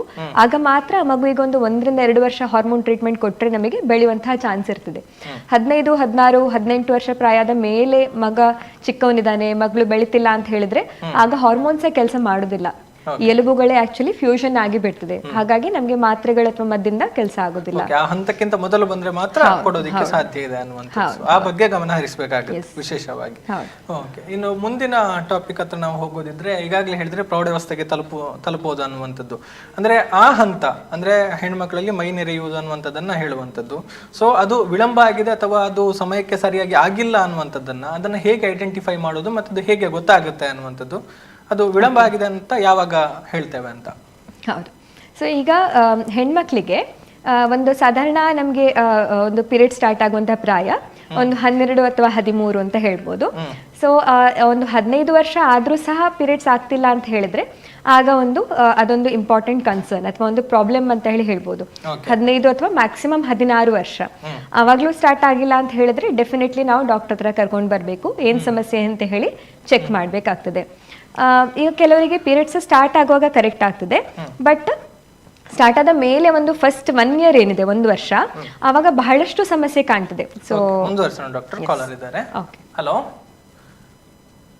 ಹಲೋ ಹಲೋ ಹಲೋ ನಮಸ್ತೆ. ಹಲೋ ನಮಸ್ತೆ ಡಾಕ್ಟರ್. ನಮಸ್ತೆ, ಡಾಕ್ಟರ್ ಇದ್ದಾರೆ, ಮಾತಾಡಿ ಮೇಡಮ್. ತಮ್ಮ ಹೆಸರು, ಎಲ್ಲಿಂದ ಕರೆ ಮಾಡ್ತಿದ್ದೀರಾ? ಸುಷ್ಮಿತಾ ಅಂತ ಮಡಿಕೇರಿಯಿಂದ. ಸುಷ್ಮಿತಾ ಅಂತ ಮಡಿಕೇರಿಯಿಂದ. ಎಸ್, ಮಾತಾಡಿ ಮೇಡಮ್, ಡಾಕ್ಟರ್ ಇದ್ದಾರೆ. ನಮಸ್ತೆ ಮೇಡಮ್. ನಮಸ್ತೆ ಸುಷ್ಮಿತಾ ಅವರೇ, ಹೇಳಿ. ಮೇಡಮ್, ನಾವು ಮ್ಯಾರೇಜ್ ಆಗಿ 1.5 ವರ್ಷ ಕಳೆಯಿತು. 1 ಇಯರ್ 8 ಮಂತ್ಸ್ ಅಷ್ಟೇ ಆಯ್ತು. ಹೇಳಿ. ಹಲೋ, ನನ್ ಪೀರಿಯಡ್ಸ್ ಎಲ್ಲ ಕರೆಕ್ಟ್ ಆಗ್ತೀನಿ. ಒಂದು 4 days 5 days ಮಾತ್ರ ಆ ಕಡೆ ಏನೋ ಆಗುತ್ತೆ ಅಷ್ಟೇ. ಆ ಥೈರಾಯ್ಡ್ ಟೆಸ್ಟ್ ಮಾಡಿಸಿದ್ರೆ ಥೈರಾಯ್ಡ್ ಕೂಡ ಏನೋ ನೆಗೆಟಿವ್ ಬಂದಿದೆ. ಥೈರಾಯ್ಡ್ ಏನಿಲ್ಲ, ಬಟ್ ಕನ್ಸ್ಯೂಮ್ ಆಗ್ತಾ ಇಲ್ಲ. ಏನಾದ್ರೂ ಪ್ರಾಬ್ಲಮ್ ಇರುತ್ತಾ ಬೇರೆ ಏನಾದ್ರು ಅಂತ? ಓಕೆ, ಸೊ ಅಂದ್ರೆ ಥೈರಾಯ್ಡ್ ಅಷ್ಟೇ ಮಾಡಿದ್ದ, ಬೇರೆ ಅದು ಕಂಪ್ಲೀಟ್ ಪ್ರೊಫೈಲ್ ಅಂತ ಏನ್ ಮಾಡಿ? ಇಲ್ಲ, ಥೈರಾಯ್ಡ್ ಬೇರೆ ಕೂಡ ಮಾಡಿಸಿದ್ವಿ. ಅಂದ್ರೆ ಹಸ್ಬೆಂಡ್ ಟೆಸ್ಟ್ ಎಲ್ಲ ಆಯ್ತು, ನಮ್ದು ಆಯ್ತು. ಓಕೆ, ಅಂದ್ರೆ ಅದ್ರಲ್ಲಿ ಏನ್ ಪ್ರಾಬ್ಲಮ್ಸ್ ಇಲ್ಲ ಅಂತಾನೆ ಬಂದಿದೆ ರಿಪೋರ್ಟ್. ನಿಮ್ಗೆ ಪ್ರಾಯ ಎಷ್ಟಾಯ್ತು ಈಗ? ನಂಗೆ 38 ಅಷ್ಟೇ. 28 30. 30. ಓಕೆ ಓಕೆ, ಸರಿ ಸರಿ. 30. ಓಕೆ ಓಕೆ, ಸರಿ. ಸೊ ಈಗ ಒಂದು 30ಯಲ್ಲೇ ನಮ್ಗೆ ಆ ಥರ ಹೆದರುವಂತ ಒಂದು ಏನು ಇದಿಲ್ಲ. ಅಂದ್ರೆ ಈಗ ನಿಮ್ಗೆ PCOD ಏನಾದ್ರೂ ಮುಂಚೆ ಹೇಳಿದ್ರಾ ಪ್ರಾಬ್ಲಮ್ ಇದೆ ಅಂತ ಹೇಳಿದ್ರಾ ಯಾರಾದ್ರೂ? ಡಾಕ್ಟರ್ ಇಲ್ಲ ಏನ್ ಪ್ರಾಬ್ಲಮ್ ಇಲ್ಲ ಅಂತಾನೆ ನಾವು ಬೇರೆ ಕಡೆ ತೋರಿಸಿದ್ವಿ, ಪ್ರಾಬ್ಲಮ್ ಇಲ್ಲ ಅಂತಾನೆ ಹೇಳ್ತಿದ್ದಾರೆ. ಓಕೆ ಓಕೆ, ಸರಿ. ಸೊ ಹಾಗಾದ್ರೆ ಐ ಥಿಂಕ್ ನೀವು ಹೆದರ್ಬೇಕಾಗಿಲ್ಲ. ಎಲ್ಲಾ ಟೆಸ್ಟ್ ಮಾಡಿದೀರಾ, ಗಂಡನ್ಗೂ ನಿಮ್ಗೂ ಇಬ್ರಿಗೂ ಸಮಸ್ಯೆ ಇಲ್ಲ ಅಂತ ಹೇಳಿದ್ರೆ, ಈಗ ಮದ್ವೆ ಆಗಿ 1.5 ವರ್ಷ ಪ್ರಾಯ ಮಾತ್ರ ಆಗಿದೆ, ನಿಮ್ಗೆ 30 ಮಾತ್ರ ಆಗಿದ್ಯಲ್ವಾ? ಸೊ ನಿಮ್ಗೆ ಏನು ಸಹ 36 to 38 ವರೆಗೂ ನಮ್ಗೆ ಒಳ್ಳೆ ಫರ್ಟಿಲಿಟಿ ಇರ್ತದೆ, ನಿಮ್ಗೆ ಏನು ಸಮಸ್ಯೆ ಇಲ್ಲ, ಪ್ರತಿ ತಿಂಗಳು ಮುಟ್ಟಾಗ್ತಾ ಇದೆ ಅಂತ ಹೇಳಿದ್ರೆ ನೀವೇನು ಹೆದರುವಂತ ಅವಶ್ಯಕತೆ ಇಲ್ಲ. ಸೊ ಕಂಟಿನ್ಯೂಸ್ ಆಗಿ ಟ್ರೈ ಮಾಡ್ತಾ ಇದ್ರೆ ಸಾಕು, ಆಕ್ಚುಲಿ ಆಗ್ತದೆ, ಹೆದರಬೇಡಿ. ಹೌದು, ಸರಿ, okay madam, thank you. Okay, thank you. So 35, 36 ವರೆಗೂ ಏನು ಹೆದರಬೇಡಿ ಹಾಗೆ. ಧನ್ಯವಾದಗಳು ಮೇಡಮ್ ಕರೆ ಮಾಡಿದ್ದಕ್ಕಾಗಿ. ಎಸ್ ಡಾಕ್ಟರ್, ನೀವು ಎಕ್ಸ್ಪ್ಲೇನ್ ಮಾಡ್ತಾ ಇದ್ರಿ ಪ್ರೌಢಾವಸ್ಥೆಗೆ ಬರುವ ವಿಚಾರದಲ್ಲಿ. ಹೌದು. ಸೊ ಈಗ ಅವರಿಗೆ ಈಗ ಒಂದು ಪೀರಿಯಡ್ ಸ್ಟಾರ್ಟ್ ಆಗಿದೆ, ಅಂದ್ರೆ ಫಸ್ಟಿಗೆ ನಾವು ಮಾತಾಡಿದ್ವಿ ಅಂದ್ರೆ ಸ್ಟಾರ್ಟೇ ಆಗ್ಲಿಲ್ಲ ಆ ಥರದೊಂದು ಪ್ರಾಬ್ಲಮ್. ಸೊ ಈಗ ಹೆಣ್ಮಕ್ಳಿಗೆ ಪೀರಿಯಡ್ ಸ್ಟಾರ್ಟ್ ಆಗಿದೆ, ಬಟ್ ಆ ಫಸ್ಟ್ 1 ವರ್ಷದಲ್ಲಿ ಸುಮಾರು ಏರ್ಪೇರಿದೆ ಅಂತ ಅನ್ಕೊಳ್ವಾ. ಒಂದ್ ತಿಂಗಳಾಯ್ತು, 1 ತಿಂಗಳಾಗ್ಲಿಲ್ಲ. ಏನಂತ ಹೇಳಿದ್ರೆ ಈಗ ಎಲ್ಲಾ ಹೆಣ್ಮಕ್ಳಿಗೂ ಸಹ ಫಸ್ಟ್ ಇಯರ್ ಆಫ್ ಎಂತ ಮಿನಾರ್ಕಿ ಅಂದ್ರೆ ಪೀರಿಯಡ್ ಸ್ಟಾರ್ಟ್ ಆಗಿ 1 ವರ್ಷ ಏನಿದೆ ಆವಾಗ ತುಂಬಾ ಏರ್ಪೇರ್ ಇರ್ತದೆ. ಸೊ ಯಾವುದೇ ತರಹದ ಪ್ರಾಬ್ಲಮ್ಸ್ ಇದ್ರೂ ಸಹ ಆವಾಗ ಹೆದರಬೇಕಾಗಿಲ್ಲ, ಫಸ್ಟ್ 1 year ಫ್ರಮ್ ದ ಈ ಪೀರಿಯಡ್ ಸ್ಟಾರ್ಟ್ ಆಗಿ. ಯಾಕಂದ್ರೆ ಆ ಒಂದು ಟೈಮ್ ನಮ್ಮ ದೇಹಕ್ಕೆ ಅದು ಸೆಟ್ ಆಗ್ಲಿಕ್ಕೆ ತಗೊಳ್ತಾ ಇರ್ತದೆ, ನಮ್ಮ ಹಾರ್ಮೋನ್ಸ್ಗಳು ಸೆಟ್ ಆಗ್ತಾ ಇರ್ತದೆ ಅಷ್ಟೇ. ಆಗ ನಾವು ಪ್ರತಿ ತಿಂಗಳು ಆಗ್ಲೇಬೇಕು ಅಂತ ಹೇಳಿ ಎಕ್ಸ್ಪೆಕ್ಟ್ ಮಾಡೋದು ಕಷ್ಟ ಆಗ್ತದೆ. ಈ 1 ವರ್ಷ ಆದ ಮೇಲೆ ಫಸ್ಟ್ 1 year ಕಳಿತು ನಂತರ ಮತ್ತೆ ಸಹ ನನ್ಗೆ ಆ ಥರ ಪ್ರಾಬ್ಲಮ್ಸ್ ಆಗ್ತಾ ಇದೆ. ಆವಾಗ ನಾವು ಯಾವಾಗ ಒಂದು ಪ್ರಾಬ್ಲಮ್ ಅಂತ ಹೇಳ್ಬೇಕು ಅಂತ ಹೇಳಿದ್ರೆ, ನಮಗೀಗ ಕಂಟಿನ್ಯೂಸ್ ಆಗಿ 3 ತಿಂಗಳು ಆಗ್ಲೇ ಇಲ್ಲ ಪೀರಿಯಡ್ಸ್ ಹಾಗೆ, ಅಥವಾ 1 ವರ್ಷಕ್ಕೆ 8 ಸಲಕ್ಕಿಂತ ಕಮ್ಮಿ ಸರಿ ಪೀರಿಯಡ್ಸ್ ಆಗ್ತಾ ಇದೆ ಹಾಗೆ. ಸೊ ಆವಾಗ ಮಾತ್ರ ಅದನ್ನ ಪ್ರಾಬ್ಲಮ್ ಅಂತ ಹೇಳ್ಬೇಕು. ಈಗ 2 ತಿಂಗಳಿಗೆ ಒಂದ್ಸರಿ ಆದ್ರೂ ಸಹ it is okay. First 3 years ಅಲ್ಲಿ ಪ್ರತಿ ತಿಂಗಳಾಗಬೇಕು ಅಂತ ಹೇಳಿ ಆ ಥರ ಏನು ಪ್ರಾಬ್ಲಮ್ಸ್ ಇಲ್ಲ. ಸೊ ನಮಗೆ 3 ತಿಂಗಳಾದ್ರೂ ಕಂಟಿನ್ಯೂಸ್ ಆಗಲಿಲ್ಲ, ಅಥವಾ 1 ವರ್ಷಕ್ಕೆ 8 ಸರಿಗಿಂತ ಕಮ್ಮಿ ಟೈಮ್ಸ್ ಪೀರಿಯಡ್ಸ್ ಆಗ್ತಾ ಇದೆ, ಆವಾಗ ನಾವು ಒಂದ್ಸರಿ ಡಾಕ್ಟರ್ ಹತ್ರ ಮೀಟ್ ಆಗ್ಬೋದು. ಮತ್ತೆ ಇದು ಆಕ್ಚುಲಿ ಬೆಟರ್ ಆಗ್ತಾ ಬರ್ತದೆ ನಮಗೆ ಏಜ್ ಆದ ಹಾಗೆ. ಅಂದ್ರೆ ಒಂದು 18 ವರ್ಷ 20 ವರ್ಷ ಪ್ರಾಯದ ಮೇಲೆ ನಮ್ಮ ಬಾಡಿ ಒಂದು ಕಂಪ್ಲೀಟ್ ಆಗಿ ಹಾರ್ಮೋನ್ ಆಕ್ಸೆಸ್ಗೆ ಸೆಟ್ ಆಗ್ತದೆ. ಸೊ ಒಂದು 20 ವರ್ಷ ಪ್ರಾಯದ ಮೇಲೆ ನಮಗೆ ಆವಾಗ ಹೇಳಿದಾಗೆ 3 ತಿಂಗಳು ಕಂಟಿನ್ಯೂಸ್ ಆಗಿ ಪೀರಿಯಡ್ಸ್ ಆಗ್ಲೇ ಇಲ್ಲ, ಆವಾಗ ನಾವು ಒಂದ್ಸರಿ ಡಾಕ್ಟರ್ನ ನೋಡ್ಬೋದು. ಸೊ ಎಲ್ಲಾ ಮಹಿಳೆಯರಿಗೂ ಸಹ ಕಾಮನ್ ಏನಂತ ಹೇಳಿದ್ರೆ, ನಮಗೆ ಪ್ರತಿ ತಿಂಗಳು ಪೀರಿಯಡ್ಸ್ ಆಗಲೇಬೇಕು ಅಂತ ಹೇಳಿ ನೀವು ಅನ್ಕೋಬೇಡಿ. ಒಂದು ಹೆಲ್ತಿ ಬಾಡಿಗೆ ಒನ್ಸ್ ಇನ್ 3 months ಆದ್ರೂ ಸಹ ಅದು ನಾರ್ಮಲ್ ಹೆಲ್ತ್ ಮೇಂಟೈನ್ ಆಗ್ತದೆ. ಹಾಗಾಗಿ ಮೋರ್ ದೆನ್ 3 months ನಿಮ್ಗೆ ಪೀರಿಯಡ್ಸ್ ಆಗಲಿಲ್ಲ ಅಂತ ಹೇಳಿದ್ರೆ ಒಂದ್ಸರಿ ಡಾಕ್ಟರ್ನ ಮೀಟ್ ಆಗ್ಬೋದು ಹಾಗೆ. ಓಕೆ, ಸೊ ಆಗ ಡಾಕ್ಟರ್ನ ಕನ್ಸಲ್ಟ್ ಮಾಡಿ ಅದಕ್ಕೆ ಸೂಕ್ತ ಸಲಹೆಯನ್ನ ಪಡೆದುಕೊಳ್ಬಹುದು ಅನ್ನುವಂಥದ್ದು. ಓಕೆ, ಸೊ ಕಾರ್ಯಕ್ರಮವನ್ನು ಮುಗಿಸುವಂತ ಒಂದು ಹಂತಕ್ಕೆ ಬಂದಿದ್ದೇವೆ. ಸೊ ಈ ಸಂದರ್ಭದಲ್ಲಿ ನೀವು ಕಾರ್ಯಕ್ರಮವನ್ನ ನೋಡ್ತಾ ಇರುವಂತಹ ವೀಕ್ಷಕರಿಗೆ ಹೇಳುವಂತ ಒಂದು ಕೊನೆಯ ಮಾತು, ಕಿವಿ ಮಾತು ಡಾಕ್ಟರ್ ಆಗಿ. ಸೊ ಇವತ್ತು ನಾವು ಎಂಡೋಕ್ರೈನಾಲಜಿ ಅಂದ್ರೆ ಏನು ಅಂತ ಹೇಳಿ ಸ್ವಲ್ಪ ಒಂದು ನಮಗೆ ಒಂದು ಅವೇರ್ನೆಸ್ ಅಥವಾ ಅರಿವು ಆಗಿದೆ ಅಂತ ಅನ್ಕೋತೀನಿ. ಇದೆಲ್ಲದ್ರಲ್ಲೂ ಬಹಳ ಕಾಮನ್ ಆಗಿರುವಂತಹದ್ದು ಡಯಾಬಿಟಿಸ್. ಸೊ ಯಾವುದೇ ಒಂದು ಬೇರೆ ಡಿಸಾರ್ಡರ್ಸ್ ಆದ್ರೂ ಸಹ ಜನರು ನಮ್ಮ ಹತ್ರ ಬಂದೇ ಬರ್ತಾರೆ. ಬಟ್ ಡಯಾಬಿಟಿಸ್ ಆ ಒಂದು ಪ್ರಾಬ್ಲಮ್ ಅನ್ನ ಪ್ಲೀಸ್ ನಿರ್ಲಕ್ಷ್ಯ ಮಾಡಬೇಡಿ ಅಂತ ಹೇಳಿ ನಂದೊಂದು ಮುಖ್ಯ ಕಿವಿ ಮಾತು. ಯಾಕಂದ್ರೆ ಅದು ಎಲ್ಲ ಆದ್ಮೇಲೆ ಅವರು ಪ್ರಾಬ್ಲಮ್ಸ್ ಆಗಿ ಬರುವಾಗ ನಮಗೂ ಸಹ ಬಹಳ ದುಃಖ ಅನಿಸ್ತದೆ ಆಕ್ಚುಲಿ. ಸೊ ಆದಷ್ಟು ಬೇಗ ಬಂದ್ರೆ ನಾವು ನಿಮ್ಗೆ ಕಂಪ್ಲೀಟ್ ಆಗಿ ಹೆಲ್ಪ್ ಮಾಡುವಂತಹ ಸಿಚುವೇಶನ್ ಇರ್ತದೆ. ಸೊ ಆದಷ್ಟು 5 ವರ್ಷ ಡಯಾಗ್ನೋಸಿಸ್ ಆಗಿ 5 ವರ್ಷದ ಒಳಗೆ ಬನ್ನಿ, ಯಾವುದೇ ಪ್ರಾಬ್ಲಮ್ಸ್ ಆಗದೆ ಒಂದು ಹೆಲ್ದಿ ಲೈಫ್ ಇರೋ ಹಾಗೆ ನಾವು ನಿಮ್ಗೆ ಸಹಾಯ ಮಾಡ್ಬೋದು ಹಾಗೆ. Okay, yes, thank you doctor. ಅಂದ್ರೆ ಇದು ಆರಂಭಿಕ ಸಂಚಿಕೆ. ಇದರಲ್ಲಿ ಒಂದಷ್ಟು ವಿಚಾರಗಳ ಬಗ್ಗೆ ಮೇಲೆ ನಾವು ಮಾತನಾಡಿರುವಂಥದ್ದು, ಇನ್ನೊಂದಷ್ಟು ವಿಸ್ತೃತವಾಗಿ ಮುಂದಿನ ಸಂಚಿಕೆಗಳಲ್ಲಿ ನಾವು ಮಾತನಾಡೋದಕ್ಕಿದ್ದೇವೆ. ಈ ವಿಚಾರವನ್ನ ಮತ್ತೊಮ್ಮೆ ನಾವು ವೀಕ್ಷಕರ ಗಮನಕ್ಕೆ ತರೋದಕ್ಕೆ ಇಷ್ಟಪಡ್ತಾ ಇರುವಂಥದ್ದು. ಅಂದ್ರೆ ಇವತ್ತು ಹಲವಾರು ವಿಚಾರಗಳ ಬಗ್ಗೆ ಒಂದು ಸ್ಥೂಲವಾಗಿ ನೋಡುವಂತ ಒಂದು ಪ್ರಯತ್ನವನ್ನ ಮಾಡಿದ್ದೇವೆ ಅಷ್ಟೇ. ಇನ್ನು ಆಳವಾಗಿ ಮುಂದಿನ ಸಂಚಿಕೆಗಳಲ್ಲಿ ವಿಸ್ತೃತವಾಗಿ ಒಂದು ಆಯಾ ಸಂಚಿಕೆಯಲ್ಲಿ ಆಯಾ ವಿಷಯಗಳಿಗೆ ಅನುಗುಣವಾಗಿ ಡಾಕ್ಟರ್ ನಮ್ಮೊಂದಿಗೆ ಮಾಹಿತಿಯನ್ನ ಹಂಚಿಕೊಳ್ತಾರೆ ಅನ್ನುವಂಥದ್ದು. ಸೊ ಇವತ್ತಿನ ಸಂಚಿಕೆಯನ್ನ ಇಲ್ಲಿಗೆ ಮುಗಿಸ್ತಾ ಇದ್ದೀನಿ. ಥ್ಯಾಂಕ್ ಯು ಡಾಕ್ಟರ್, ಬಂದು ಕಾರ್ಯಕ್ರಮದಲ್ಲಿ ಪಾಲ್ಗೊಂಡು ಮಾಹಿತಿಯನ್ನ ಕೊಟ್ಟದ್ದಕ್ಕಾಗಿ. ಧನ್ಯವಾದ. ಎಸ್ ವೀಕ್ಷಕರೇ, ಇದು ಇವತ್ತಿನ ಆರೋಗ್ಯ ದೀಪ ಸಂಚಿಕೆ. ಮುಂದಿನ ತಿಂಗಳ ಪ್ರಥಮ ವಾರದ ಪ್ರಥಮ ಶುಕ್ರವಾರ ಮತ್ತೆ ಈ ಸಂಚಿಕೆ ಮುಂದುವರಿಯುತ್ತೆ. 2ನೇ ಸಂಚಿಕೆ ಮೂಡಿ ಬರೋದಕ್ಕಿದೆ. ಸೊ ಆ ಸಂಚಿಕೆಯಲ್ಲಿ ಮತ್ತೆ ಭೇಟಿಯಾಗೋಣ ಅನ್ನುವಂಥದ್ದನ್ನು ಹೇಳ್ತಾ, ನಿರಂತರವಾದ ಸುದ್ದಿ, ಮಾಹಿತಿ, ಮನೋರಂಜನೆಗಾಗಿ ನೋಡ್ತಾ ಇರಿ ಸುದ್ದಿ ನ್ಯೂಸ್ ಪುತ್ತೂರು. ನಮಸ್ಕಾರ.